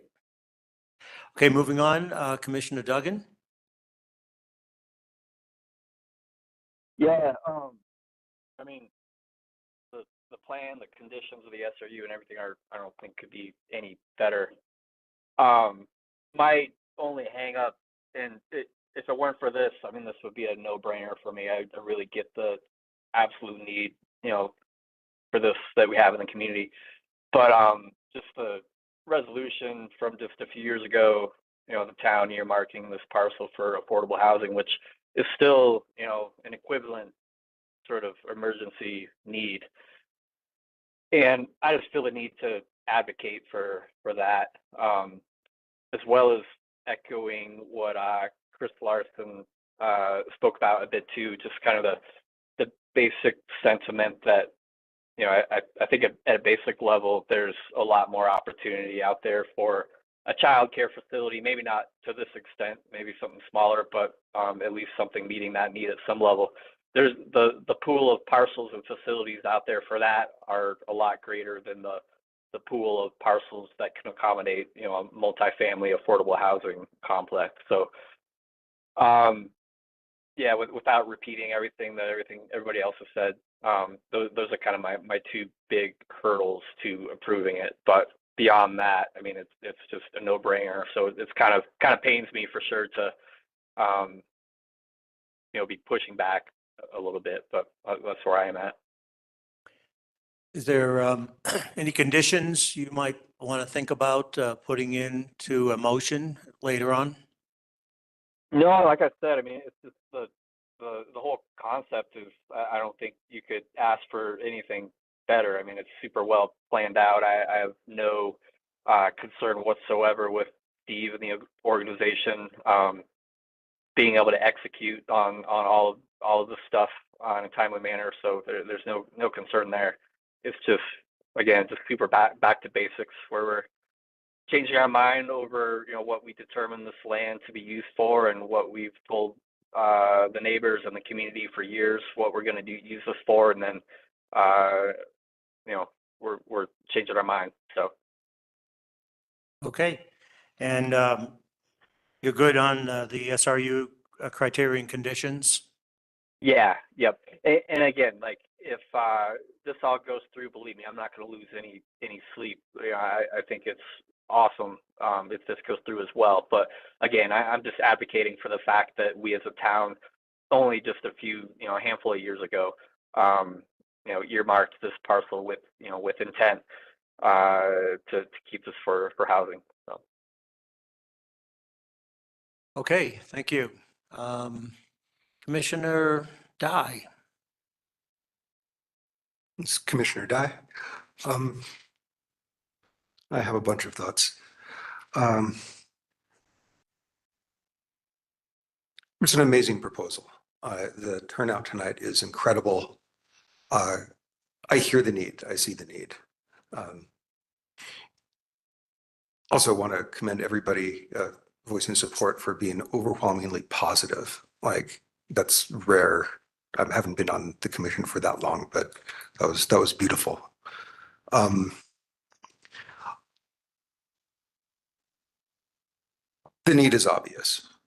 What I really got out of all of the feedback from the letters and from everybody speaking tonight is reconfirmation that the children are the future of this town, and without the children, there is no community.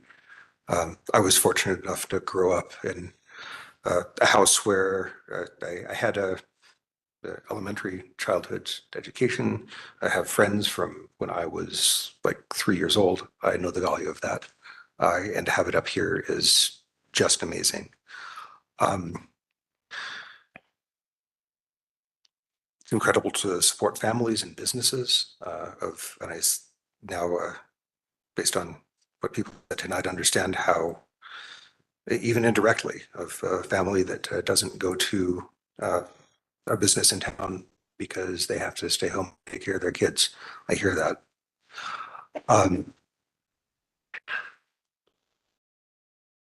What Timmy was just saying, the prior BOT's commitment in 2017, if that's correct, about using this for housing. And housing is a need as well, but it's not mutually exclusive. Housing can be built in other places. However, I'd feel remiss if I didn't give some consideration to the BOT's prior promise, even if it's not legally binding per se. So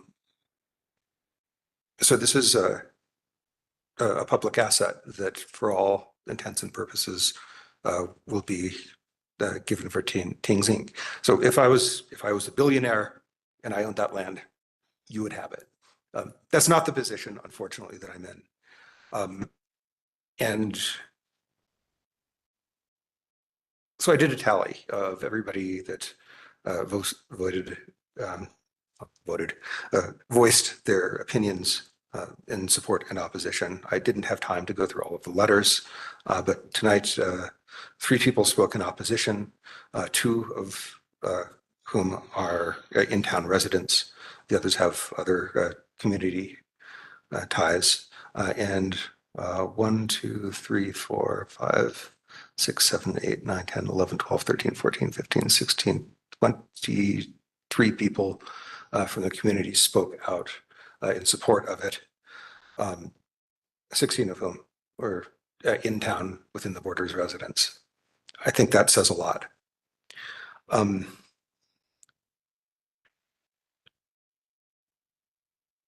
I came in tonight with the intent of suggesting that this be put to a public vote. Like it's overwhelmingly clear. I have no doubt.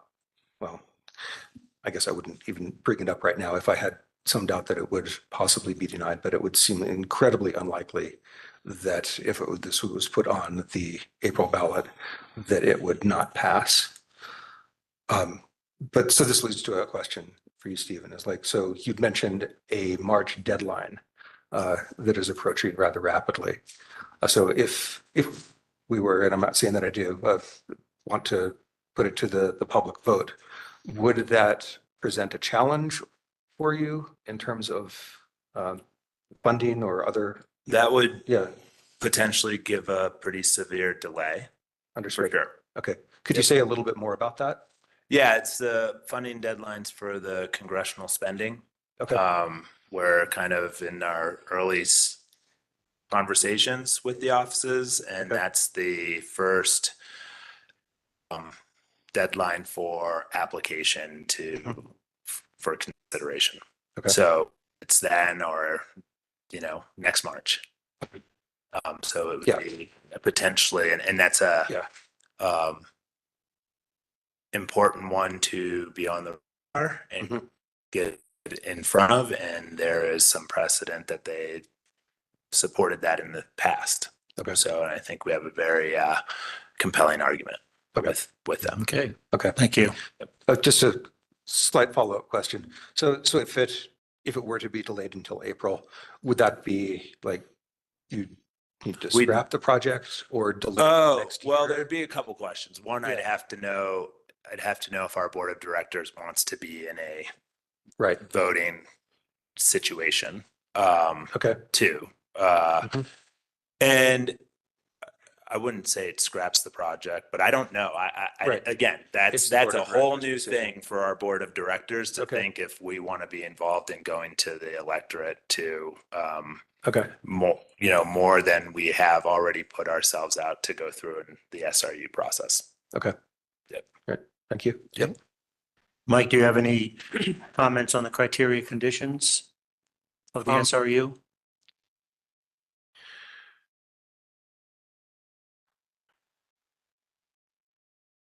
Not right now. No, I don't. I mean, do you feel that, I think it meets it. I do have concerns about the impact of the neighborhood. And this, as Stephen has openly acknowledged, this does represent a change to the neighborhood and that there will be impacts. That's unavoidable. That was one of the reasons that I was feeling that perhaps the community as a whole would need to vote on this, because it is a significant change. But I also, it's such a balancing act. I mean, there's such a need, and it's such a big impact not to have childcare right now. okay, So, all right, thank you. yeah, of course. All right, but make it quick, please. Yeah, it's a preliminary application. It's a preliminary application to start that process. But in general, like, for all of these, we can't move forward with even the creation of like our budget and stuff until we can get through this to get to working with architects and getting our true costs. The costs that we've spelled out are from, builders who have built stuff like this and are estimating the cost per square footage for us. And then we tacked on, over 10% to that estimate. So yeah. Thank you. Thank you. Commissioner Cornell. Lots of thoughts. It's Roger Cornell. I'll try not to ramble too much.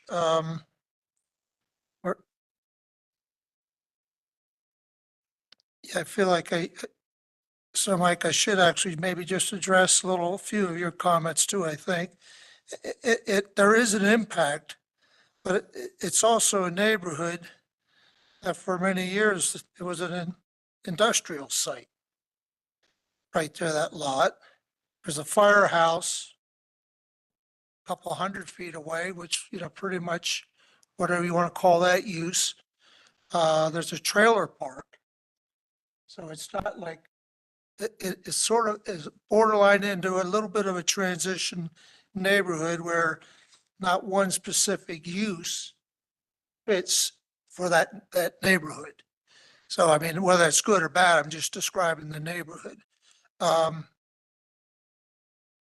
It almost feels a little bit of what kind of happened here tonight is, Steve, you did it good again. You make such a beautiful presentation and you answer so many questions that it actually makes it pretty, a little bit easier for us to try to say, yeah, that's a wonderful project. I was thinking back as we saw this that 2003, 2005, we actually got a preliminary approval of 6 units. I believe it was 6 units on that lot. Miranda, you think it is 6? I think it was 6 things. We actually had Boulder County Public Housing as part of it in a partnership that I believe they actually went bankrupt. So it's almost like there's this whole perfect history of, we actually approved and recommended to have a 6-unit building built, and yet almost 20 years later, it didn't happen. So here we are now. What does the community want now? Or what's going to work best for this time? So I guess what I really want to say is actually, all those things are a long history. It actually goes back to 1999. It was a Mud Lake election. So we actually kind of had an election on how these properties would work out there. The election was for annexation, but during that annexation agreement, there was all these parcels that were put out there, and that's how that shop became available. And again, 24 years later, 25 years later, here it's available for a daycare. So, that's just a little bit of a history, just saying how it goes. And I almost feel like you you shouldn't just focus on one little area because so much has happened there and try to say, well, because of this, I should vote this way. Because of that, I shouldn't vote this way. You know, let's look at the special review use, make sure it makes the criteria and vote on that.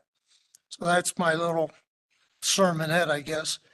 One thing, I don't know where I read it, Miranda, are we waiving the sewer or PIFs?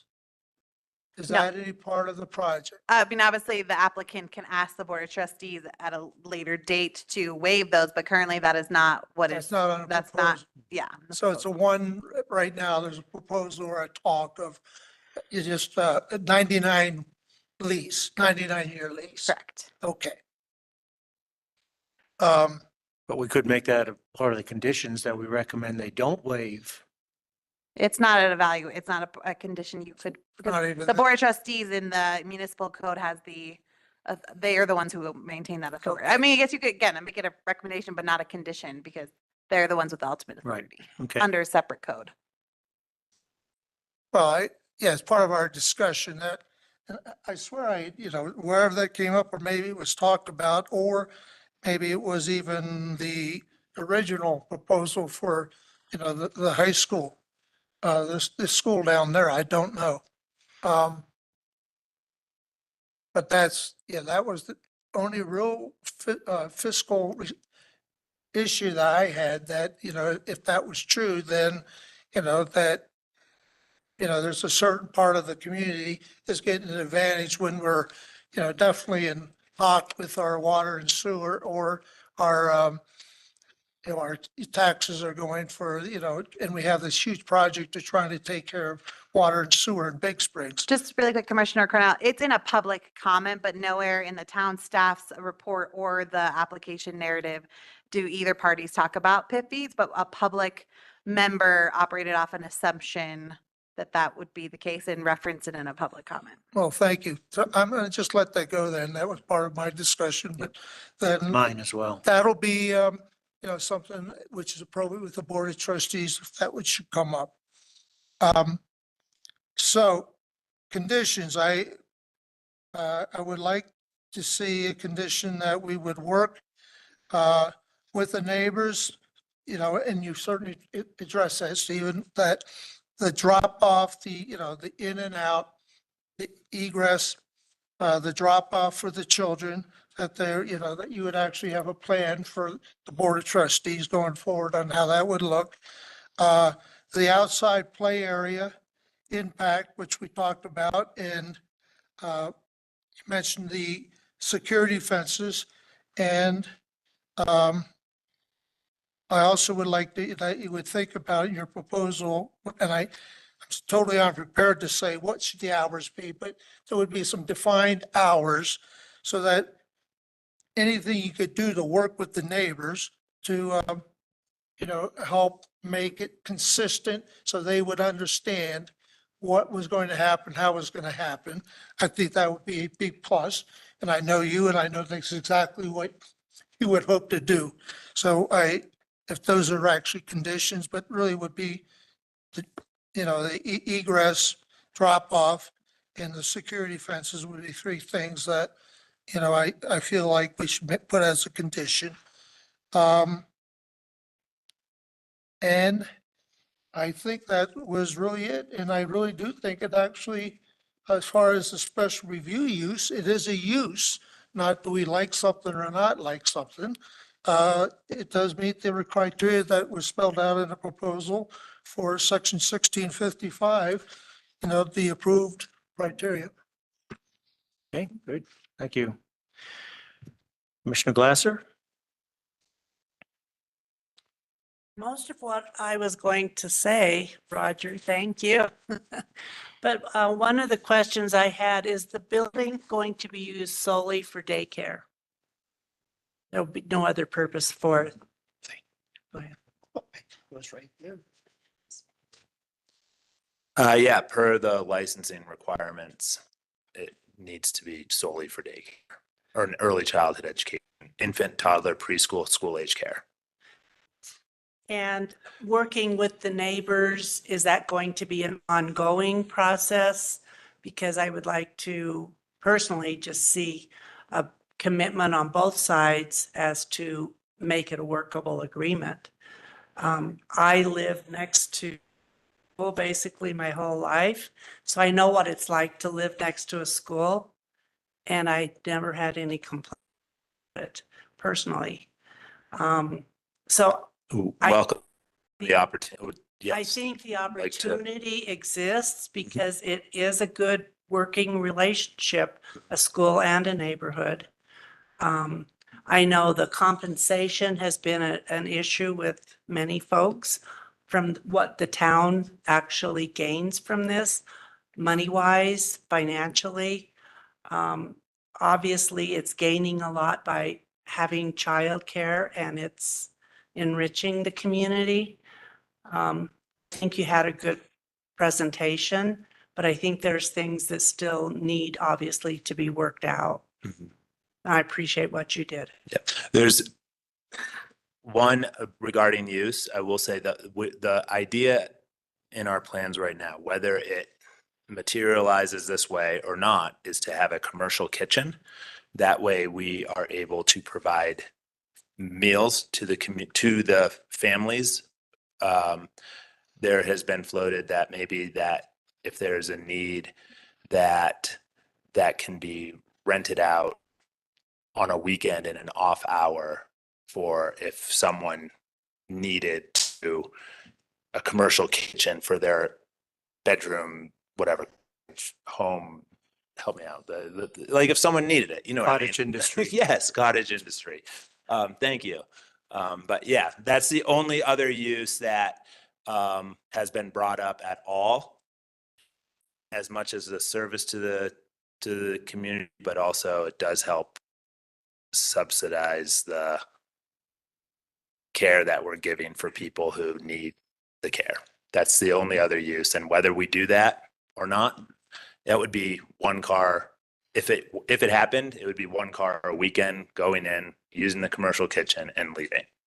And as far as the traffic coming in and out, would that be the time frame? Would that all be at one time coming and going? So the way it works now is drop off is between 8:30 and 9. So honestly, some folks get there probably 9:15. So 8:30 to 9:15. Am I right? 8 to 9. Yeah. Yeah. 8 to 9 is drop off. So an hour window for drop off. Some come right at 8 and some come at 9:15, but they're supposed to call if they're going to be late. And then the window is similar in the afternoon, like an hour and a half actually in the afternoon. So it's clumped yet spread out. It's not, I wouldn't anticipate like traffic jams. It would be clumped over a course of an hour on the way, if we did it the same exact way. So like, we can zero on some of this. If we had the same exact hours we do now, drop off would be between 8 and 9 and pickup would be between 3:30 and 5.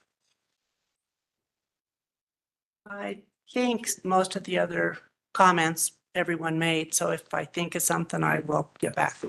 Thank you. Okay, Commissioner Reese. Thank you. I want to say that I appreciate you seeing this need in the community and coming up with a fantastic plan to meet it. I mean, I think that healthy communities definitely for us to continue as a community and not turn into a retirement community where people cannot have kids here. There's plenty of retired folks here. Right now, the big barrier to entry is affordability, but it could very well be what happens if our school had to close because there was no more families in the area to support it. So I recognize that. Personally, I think sometimes we get sidetracked as a commission by all the public comment and sentiment, and we kind of get away from what we're really looking at, which is, does this meet the criteria for an SRU under Chapter 16-32? And you clearly put together a great plan. It does, in my opinion, meet all of that criteria, and everything else is kind of static. You can look at all these other considerations. I think that's more for the board to decide if they want to be swayed by public opinion, but I personally am 100% in support of this plan. I think it's important to say, okay, these are two great needs, but we have a plan within sight. You said best case scenario by 2026, so 2 years from now, of starting to meet that need for over 60 kids, for as many as 60 kids in our area. I would like to say that I recognize the idea that this has been identified as town housing and that the staff did a great job of looking at, and Anna is continuing to work. You know, a lot of people that aren't, this isn't their issue. The affordable housing isn't the issue they've been paying attention to. We've been working hard on criteria to try and figure out ways to increase housing in our town. And I really appreciate Miranda and the staff coming up with that map to show, hey, there's other opportunities. This isn't an either or. It's this and affordable housing. But here's what we got. We got a proposal that could be possibly completed in the next 2 to 3 years that meets a need now, as opposed to affordable housing. We hold that, we deny this project, and then we say, somewhere down the line, maybe we'll get a great proposal and have something built on that lot. And I think that's an important part. Mainly, we should be considering the criteria, but if you're going to look at public sentiment and meeting needs, I think that's very important. The staff, which I appreciate their hard work and putting this together, are 100% support or have full support of this. And I got one of my bullets confused there. You're never going to get 100% support for anything in this community. I mean, there's just never, probably in any community in America anymore, there's always going to be people that are going to come out. There's always going to be people that don't want this built right behind them. I was impressed that Jeanette Smith came out and said, you know what? I'm the longest person living in this neighborhood and I'm all in support of that. You know, and you know, we used to have equipment moving around and you know, when this was a town shop site, you know, so I have faith that, you know, your track record, Stephen, with Teams Inc. makes this a really good bet. I know that there's been people that have talked about a citizens initiative for a vote to see what the town is going to think about that. That's going to happen regardless. Doesn't have anything to do with what we're voting on here tonight. We're voting on the criteria and if this is a feasible plan. And so I again say thank you for bringing this forward, and I will vote to approve this. Okay, thank you. Okay, this is Chair Williams. I'll make this brief here. A lot of what I was going to say has been said. One of my biggest concerns originally was the affordable housing and the fact that the Board of Trustees had identified this lot for housing. And it wasn't until Miranda brought up all of these other areas in town that potentially could be used for housing. And that made it, and you said it, and she said it, that and situation. I really like that phrase. So I feel that we could do both. And the fact that we have a viable proposal application to go ahead and get one of these two done almost right away is perfect. As I've been trying to remind everyone to look at the SRU criterion conditions. My only original was number 2, is it generally compatible with adjacent land uses? Roger pointed out, I don't know what the land use is in Dyers. It seems like there's a little bit of everything. But I still think that despite that, I think it's an excellent addition, an improvement to the subdivision. I think there are a lot of details we talked about, such as the traffic flow, the working with the neighbors, noise from the playground, for example, that could impact, you know, just like Linda said, having a school, living next to a school is an impact as well. So I would encourage you to continue to work with the neighbors to try to mitigate, you know, any of these issues. I want to thank you again for putting together such a wonderful and complete application. And I am in full support of that. So with that, I'm going to ask for a motion. Does any commissioner wish to make a motion?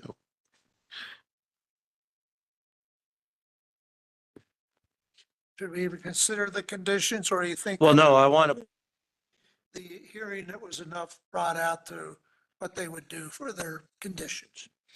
yeah, well, If we even have. you had a few conditions that you had listed. It was really just for the drop off times and the. Yeah, it was the traffic flow. Fencing. Right. And to probably, I don't know if it's a condition, but to continue to work with the neighbors, or is that a recommendation? Okay. And if anyone else has any condition to that, we can add that to the motion. I'm sorry. What are the conditions of traffic flow, hours of operation? And the fencing. The fencing, I'm trying to think of how that relates to the criteria. And as Stephen mentioned, that is, security issues. I'm just trying to think to the criteria, which Well, wrong. I think it's part of number 2, to kind of blend in the structure with the neighborhood. In other words, putting up vegetation and so forth. Oh, okay. So Yeah. that's the vegetation piece of it, not a security fence. Well, Yeah, not the security. I Got thought. it. well, he Yes. was certainly talking about that. He's going to do it because he's going to do the animals when they move. So it was really a screening and a security fence. Oh, I think during our presentation and during the talk that, the idea to separate, there was standards that the state would require. So I mean, maybe we don't even need to do this because there are standards that the states require for that type of a nursery. Right. I think the Take it. landscaping is appropriate condition. And I'm certain that Steve hears and understands what we're saying. Steve. yep. Oh, sure. Go ahead. One more question on the parking area and where close to the creek, the runoff of the water, would that affect the flow going into the creek because of pollution? And would the parking area be paved? Those are good questions about, I think we would want to, I'd want to get some guidance from the town on if the parking is going to be paved. It can be paved. It seems, I just have to learn more. I'd want to work with the town because we have a dirt going in. Just thinking like we have parking spots. We probably need to pave it. We have parking spots. It's not a requirement under town code, a requirement to pave it. I think your question is more related to drainage, and drainage is evaluated at the time in which permitting is pulled. And so not typically brought forward at this level, but yes, absolutely drainage will have to be assessed in consideration that you do have the creek, and we recognize that the way the water runs off in that area has to be controlled. And so we're aware of other parcels over there needing to implement rain gardens and other things. And I've spoken with Stephen, but it just won't be evaluated until we get to building permit phase. I had a couple of thoughts on the conditions. Okay. Would it be reasonable to propose that a condition that the ground can't be broken until a certain funding threshold has been met? No, it's not. See how it applies to our criteria. Yeah, that's a good point. I feel like Yeah. we're trying to get into the nitty details of the bill. No, thank you. And Yeah. all we're trying to do is approve the first stage of the process. And then when Exactly. permitting comes, Yeah, they're going to look at understood. this. Yeah. That answered my question. Thank you. Yeah. And the other thing is as Stephen said, he didn't really go into a lot of detail about it. But man, the regulations that the state puts on for a childcare center are extensive, and they're going to be they're not just putting up a residential building that it's going to really fall on the town. They're going to have to meet much more stringent requirements from the state And I have a full confidence that not only with your reputation of operating Teens Inc. and being a good neighbor, that these things that we're talking about, you're going to look to address, because you're not, a problem not addressed is going to fester and turn into something that's going to hit the papers eventually, and create problems. So, I feel like we're kind of trying to get down into the weeds when really all we are saying is yea or nay, this application should go forward. And then there's a lot more details that'll get worked out, within the town staff and in the permitting process. That's my 2 cents. I feel like we're trying to solve issues that are not really within what we're supposed to be looking at right now. Well, so I will make a motion. Is that okay?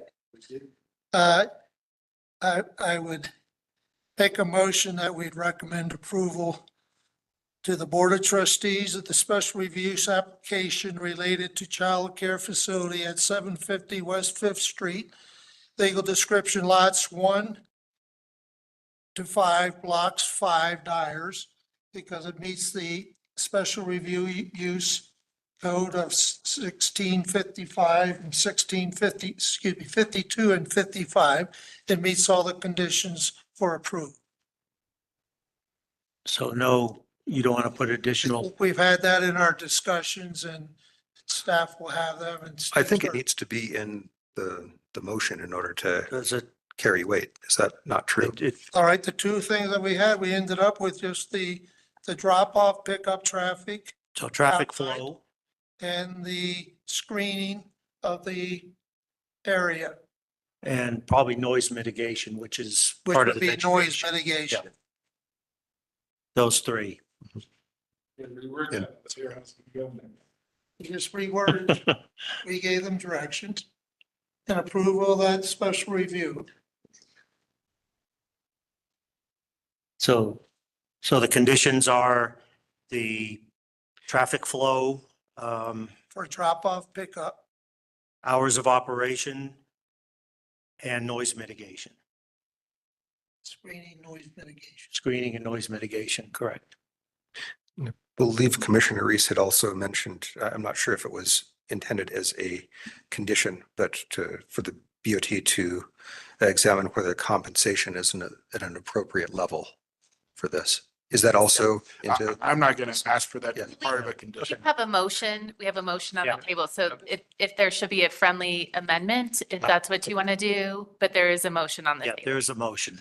Get a second. I second. Ready. Commissioner Dye,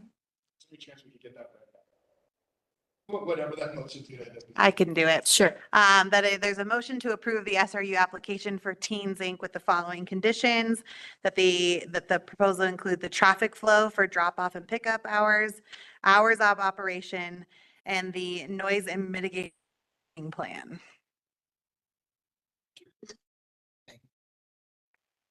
Are we ready? We're Commissioner ready. Dye, Yes. Commissioner Rivera, Yes. Commissioner Glasser, Yes. Vice Chair Reese, Yes. Commissioner Herring, Yes. Commissioner Duggan, No. Chair Williams, Yes. Commissioner Cornell. Okay. All right. Well, thank you very. Right, thank you everyone again, who's ever's left. Let's take a 5-minute break and we'll come back and try to wrap this up.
Okay, let's, we ready to start up? Yes. Okay. Now we're going to come to the contentious item of the evening, the chair and vice chair appointment. So Miranda, you just briefly keep us straight. Yeah, it's gonna be me. According to the bylaws, the planning commission must appoint at its first meeting of each year, members to serve as chair and vice chair. The current chairperson is Steve Williams and the current vice chairperson is Jim Reese. Appointments are made by nomination and confirmed by majority vote, quorum present. Your terms are all listed on there. I'm sure you know them. Who does the PC want to appoint to serve as chairperson and vice chairperson? And your bylaws are included.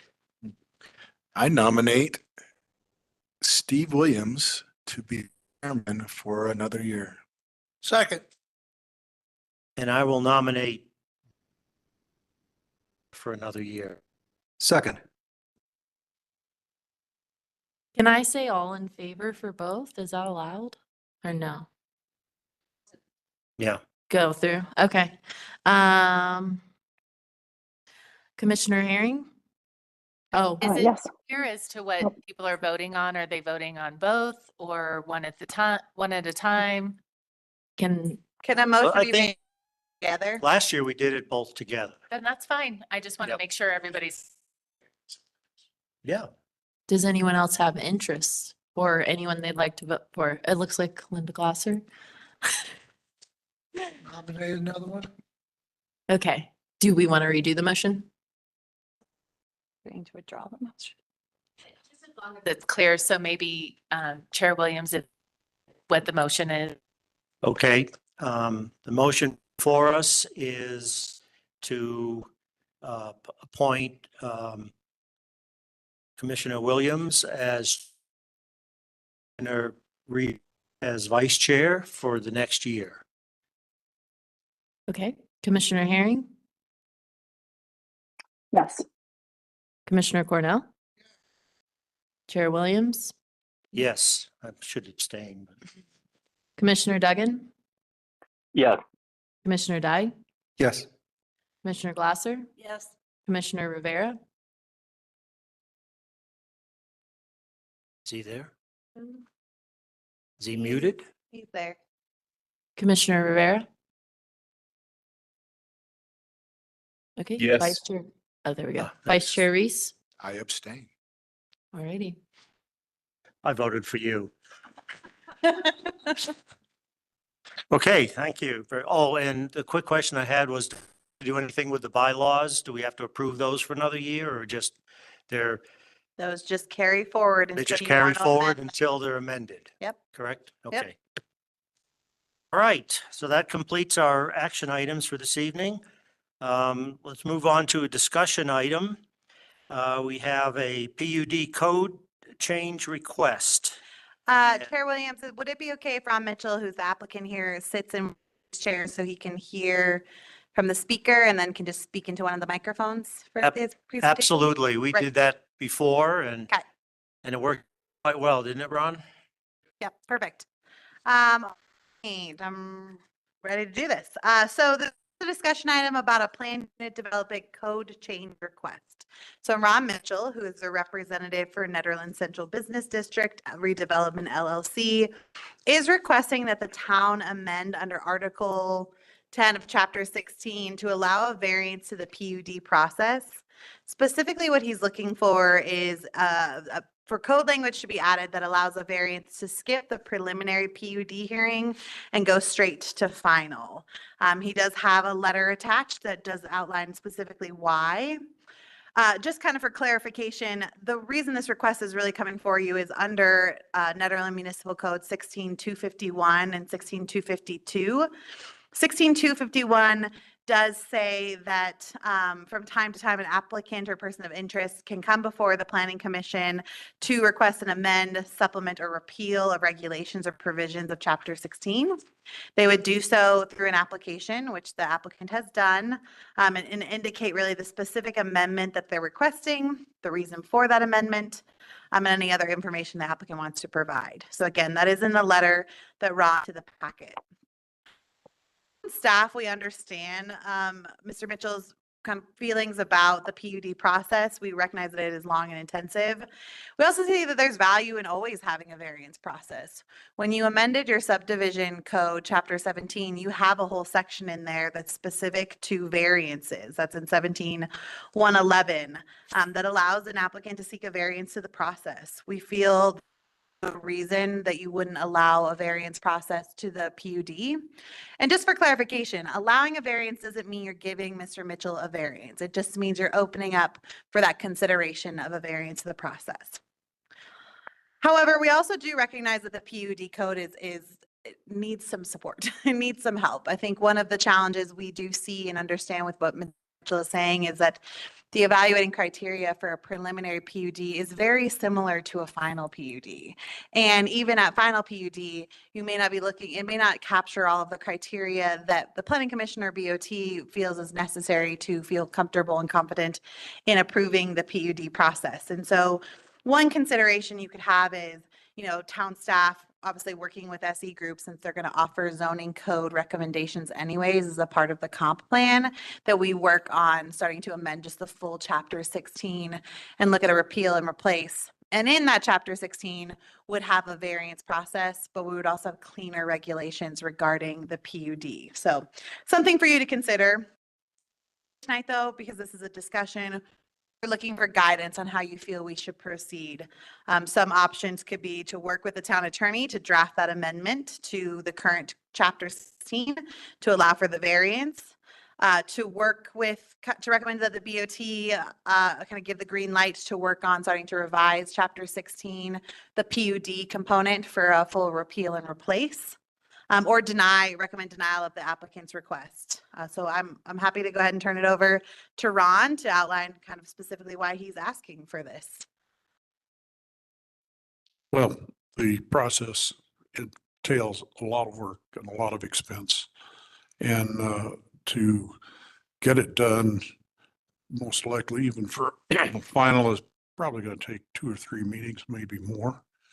And given the fact that there's only 2 or 3 smaller items that are necessary to produce for a final PUD, I would like to have you consider changing the code for those reasons.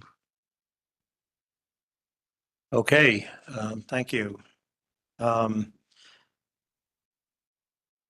In thinking about this, I agree 100% with what Miranda said. I think the chapter 6 and need of a lot of work and rewrite, and I would recommend that we with a rewrite input from the SE group, and perhaps even establish a subcommittee to do it. That was a very successful process, Roger, that we did for chapter 17, and I would like to see us do that again.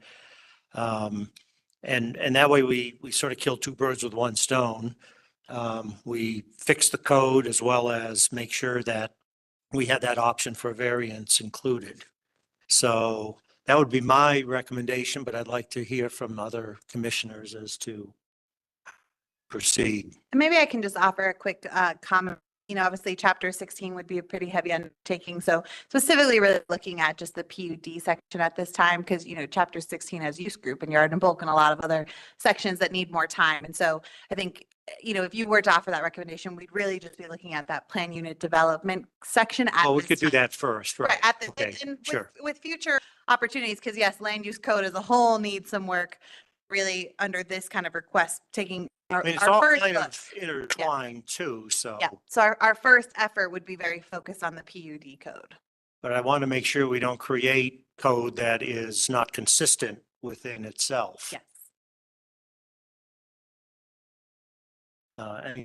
Is there questions? Yeah. What kind of timeline are you looking for on this to have this accomplished? Just out of curiosity, so we can have an idea if we were going to do subcommittee and SE group and all that. What is the expectation? I guess I guess it's hard to say. We have SE group obviously through the end of the year, but they're going to want to start wrapping up their recommendations constantly. midsummer. And so I think we are looking at, 6 months of some work on this. But we could have the staff start that work. Correct. Like direct you to do that like right away or soon.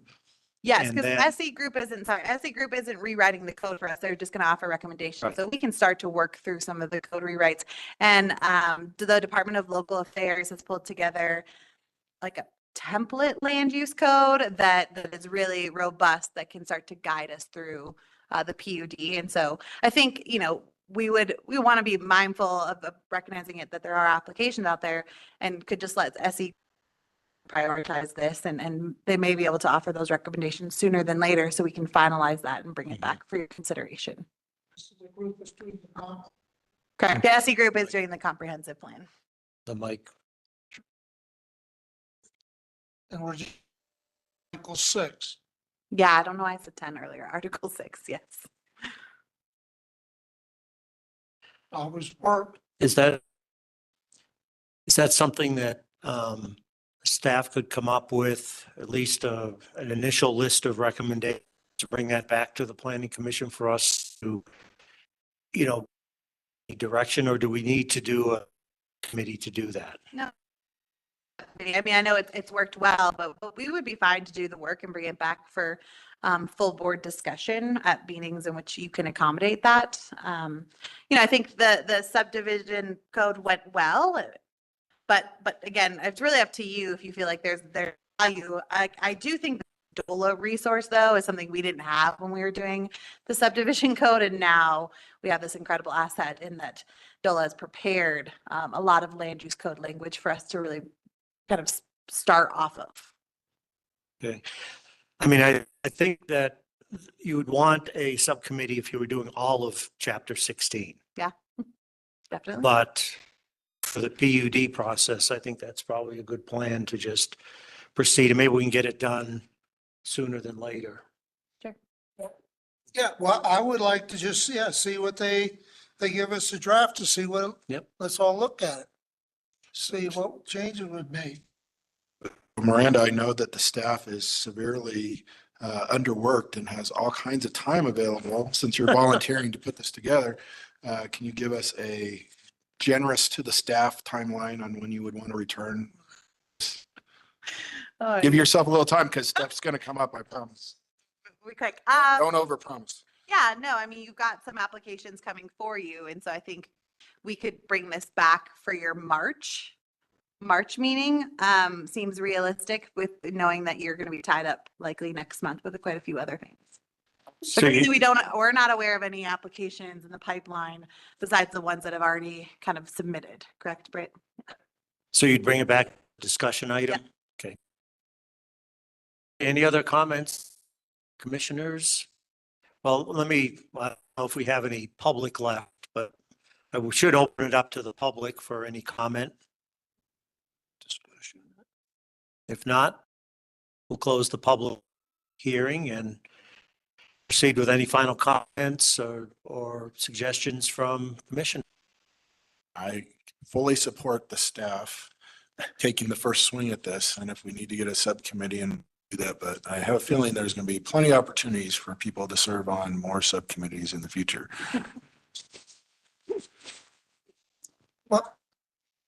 Okay, any other comments?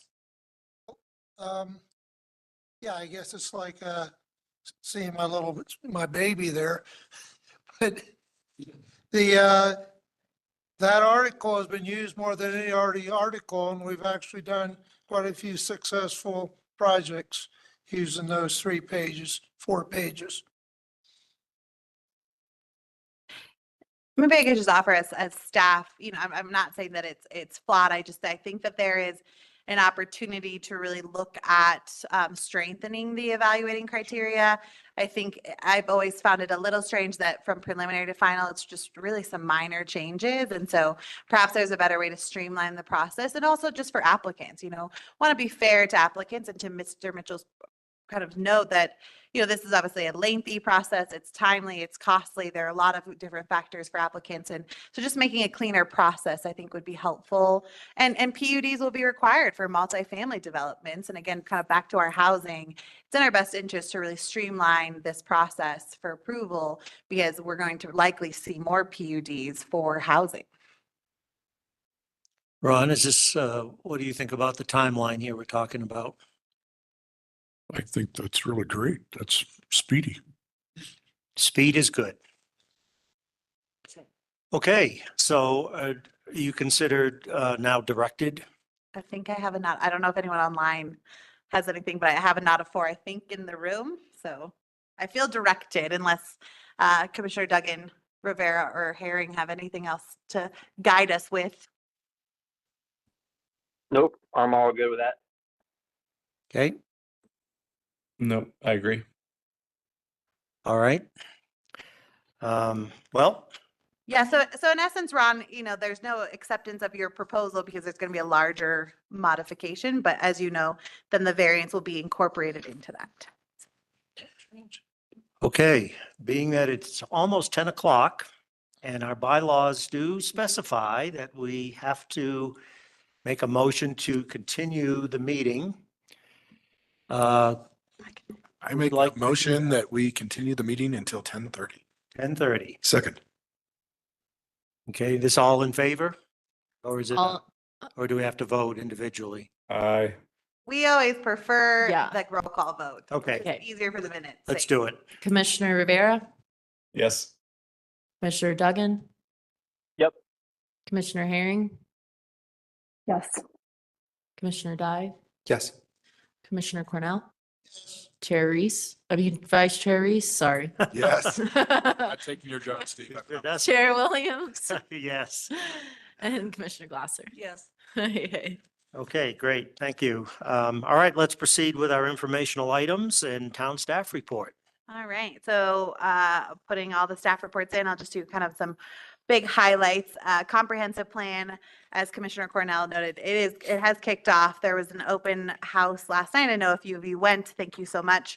I did email you all the survey in case you didn't get a chance to attend. Another opportunity to give your feedback, but there will be plenty more. And then just a reminder, the SE group is actually coming to you every even month, so you'll get updates through that.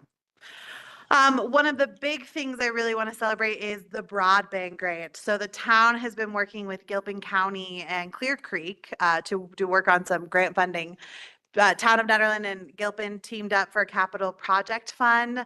We were awarded 8.6 million, and Maverick Broadband is bringing forth 8.6 million for a total of $17 million to extend broadband to the whole town of Nederland, as well as a lot of unincorporated Boulder County that surrounds us and a large chunk of Gilpin. So huge advancement. Nederland will actually be the first to benefit from that. They hope that construction will be able to pull up the canyon and into Nederland as early as end of this summer. Can I And ask so- a question? Please. So what does that mean to the individual homeowners? Do they have to pay to connect to it, or is there money in there to connect? How does this going to work? Great question. So I'm not an expert on broadband, but so the town of Nederland, Gilpin, and the state all committed $40,000 each so that we could pay for direct connection into your home. So while they'll bring up the fiber, we'll also connect, and then providers can tie into the network. And so you'll still have an opportunity to work with different providers, but we'll actually extend the fiber into your respective homes if you are within our mapped area. So that's something to be important, that the catchment area doesn't grab outside of Nederland. The catchment area doesn't grab every resident. Unfortunately, we couldn't get them into this But map. within but Nederland, it Nederland, does. all of Nederland is captured. So they would bring fiber up into Big Springs, for example. Correct. Fiber everywhere. So really exciting. A lot of work has gone into this for a couple years, and I'm really proud to be on that team to make that happen. So again, not the broadband expert, but we will become one and send out information as we go. Okay. I talked about the meeting with a ton of developers.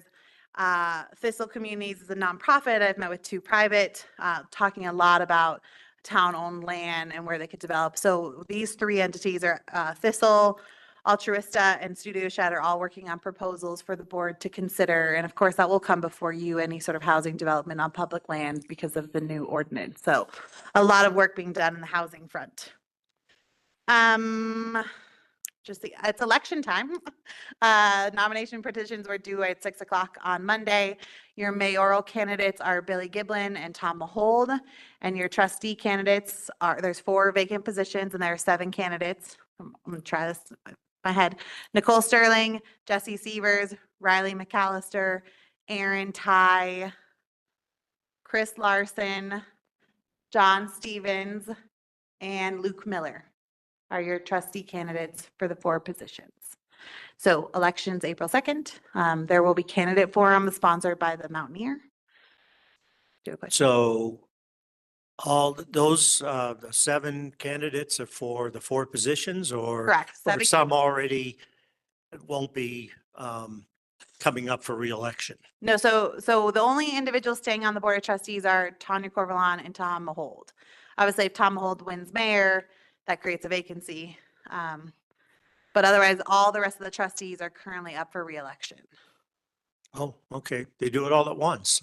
Not normally, but there were a lot of positions filled through appointment, so they were partial terms. So yeah, 5 positions on the board are up for election. Okay. So 7 candidates for 4 trustee positions, 2 candidates for the 1 mayoral. Okay. We've finished the budget. We passed the budget, which is great. We passed the budget deep and early into this year. Just a lot of kudos to town staff who were creative in identifying different funding streams and revenue streams. Now we're busy working on the budget book. I'm sorry, can I just ask yes. what the final deficit ended up being? Oh. Projected deficit? 133, negative 133, That's 130. Did you say it was around 500,000? About negative 500,000 at one point in time. So we did some work. Great job. And we pulled it down into something much better. Parks Department is obviously busy doing rink, but if you hadn't heard, the Avs team, the mascot came up, had a youth event this Sunday, which was very fun. It was a youth teaching them how to skate or play hockey, a very fun event. So a lot of thanks to the Parks team. 2 of our staff members got CDLs, which is great from utilities and parks. Always helpful for us when we have staff who have CDLs. So 2 CDLs and Class A CDLs, which is wonderful. Utilities and streets, busy out there. Obviously, we had quite the snowstorm and a big learning opportunity for that group about things that went well and things that didn't. So a lot of kind of fine tuning of our operations. I think that's the majority of town staff reports. Let me just get into Peter. Peter's really busy doing a lot of community planning. I think the big thing is Ned 150. Nederland turns 150 years old this year. And so there will be a big celebration in August called the Ned 150. And he's working with a lot of other nonprofits like the Historical Society to plan some really fun, like almost mirroring some of the Miners Day events that used to happen. So some really fun events throughout town.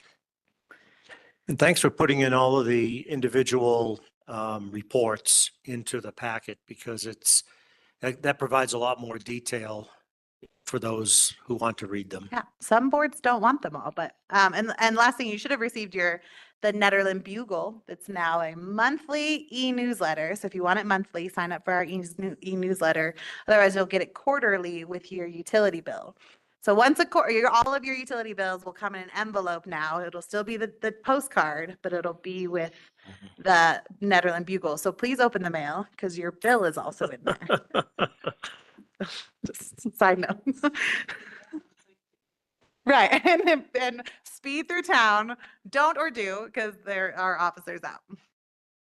BOT agenda things. So February 6th is our next meeting.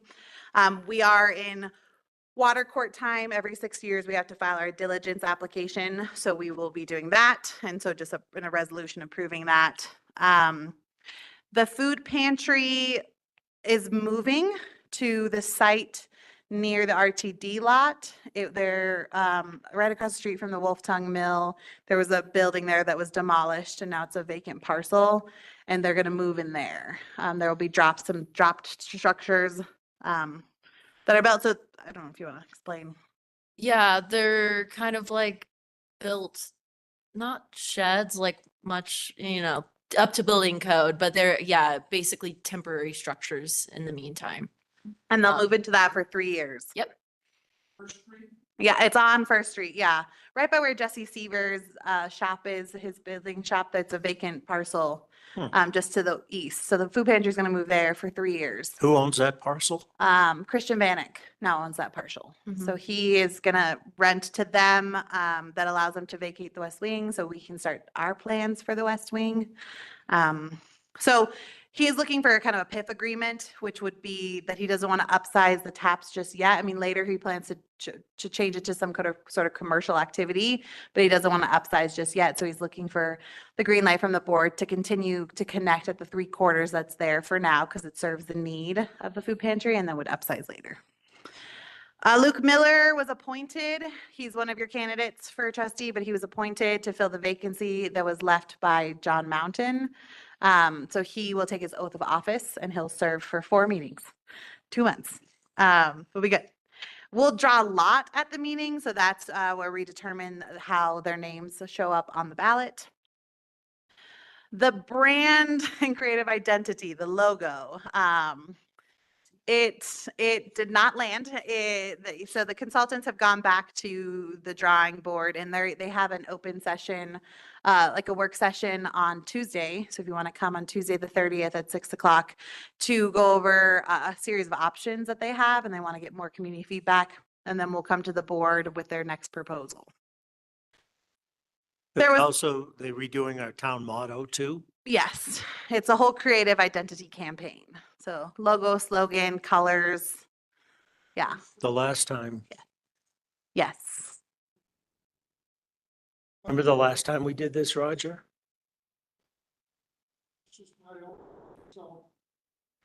The We went from above Boulder to way above Boulder. there we go. Some trustees have asked the town to come and with a recap. So last year, the town got into the event space, and we sponsored 3 events. And so the board would like to hear from us how those went, from both just, the process and as well as the financials related to each of those, and then also review our plans for town-sponsored events in 2024. On February 20th, I did want to Oh, add sorry. that you should I recommend not waiting until 3 days before the 4th of July before you line up your sound guy Yeah. for the 4th of July this year. Fair enough. Yeah. That's fair. Are you offering right now? Is that? All right, fair. Although we got really good at using our own soundboard at Holiday Mountain Market. We did it ourselves, so we're getting better. February 20th, I had Teens Inc. slotted to bring their SRU application to the board. That will now officially happen. The brand may or may not get adopted that day. The other things is we do have Keeping Animals currently slotted. Not sure with the SRU what impact that will have, but currently is set for that meeting. And the housing needs assessment, affordable housing yard in bulk. If you recall, we did a 20-year deed restriction for those. Some board members are interested in increasing that. And so they want to revisit that ordinance and possibly look at increasing how long the deed restriction needs to be. Really? Yeah. Mayor Billy and Trustee Corvalon would like to revisit that. So those are the meetings before you meet next. But you have lots of meetings ahead of you. So we just wanted to go over the February PC meeting. Your regular meeting is Wednesday, February 27th, but there are 2 work sessions, 28th, thank you. There are 2 work sessions that the BOT has set in hopes that members of the Planning Commission will attend.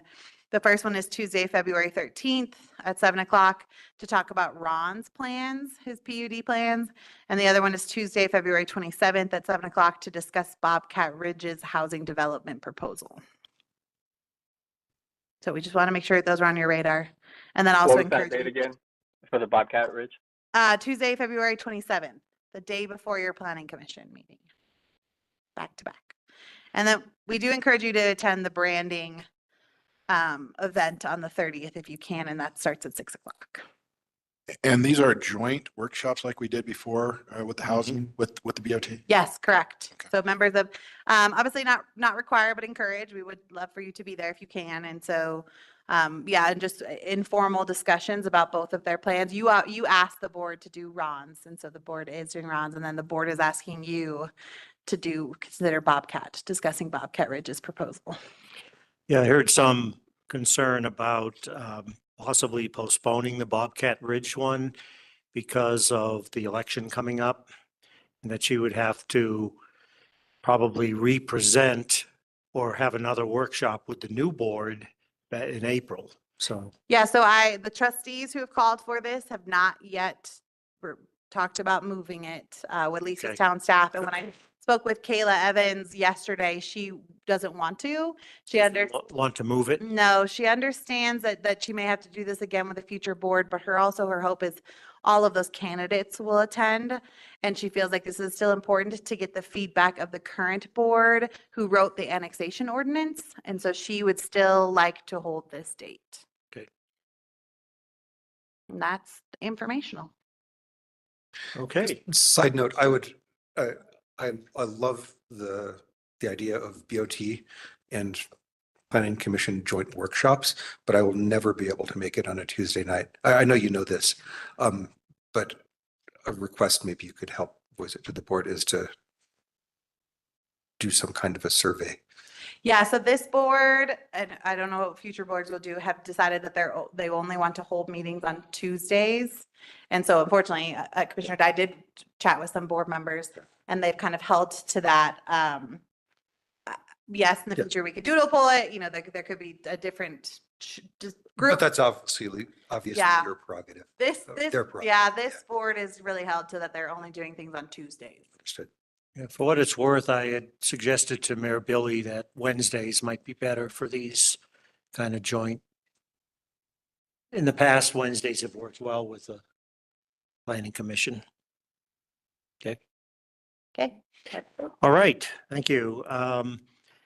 Other business. I have something. Yes, Chris? This is Commissioner, yep. Unfortunately, I'm gonna have to step down from the planning commission.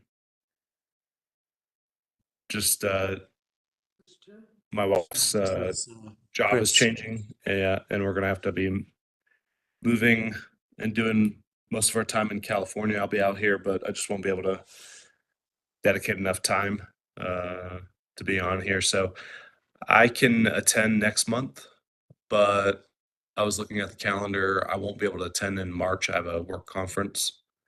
So I just kind of wanted to offer help for filling the role or anything that needs to be done for replacing my position.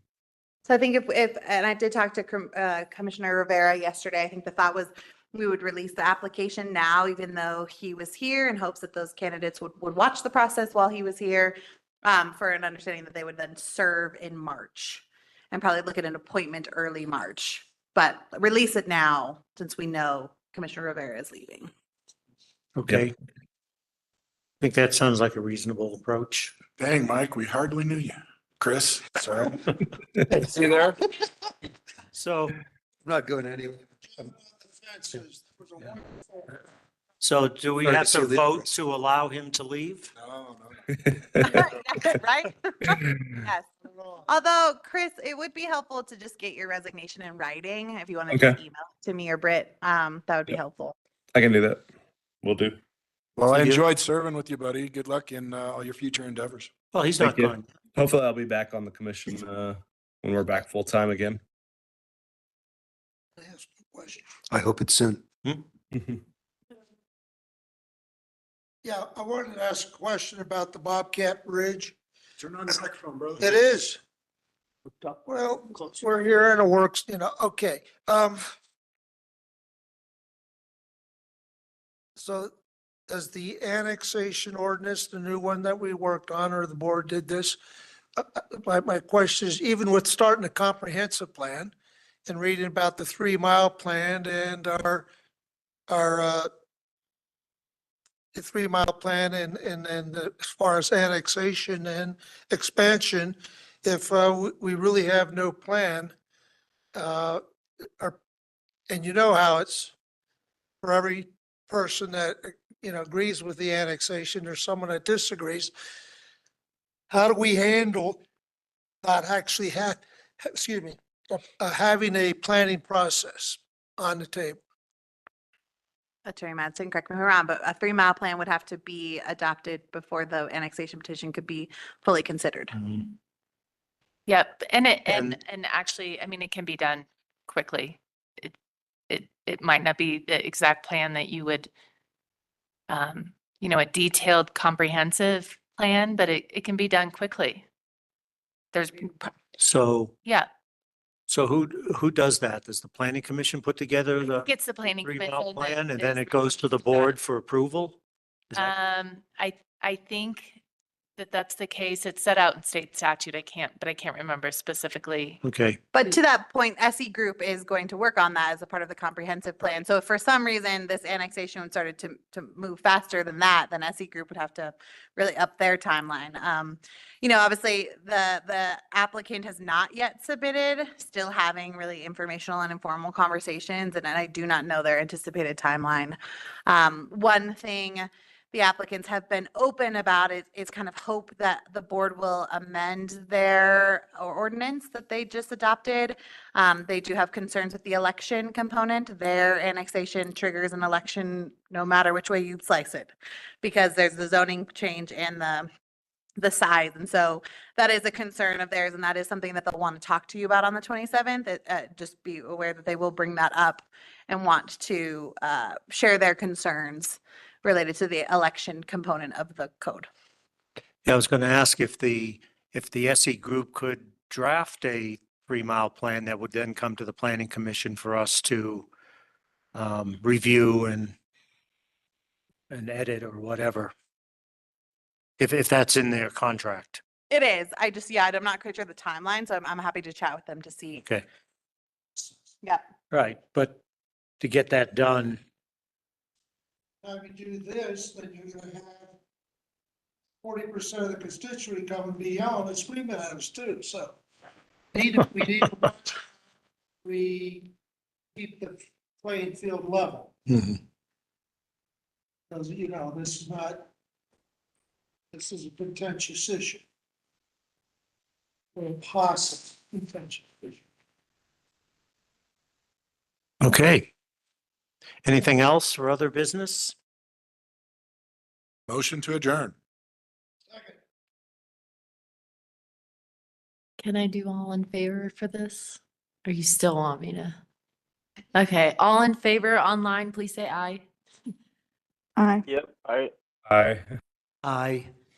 Meeting adjourned 10:19. All right. Excellent. Thanks, everyone. thanks y'all. Thank you all. Bye. And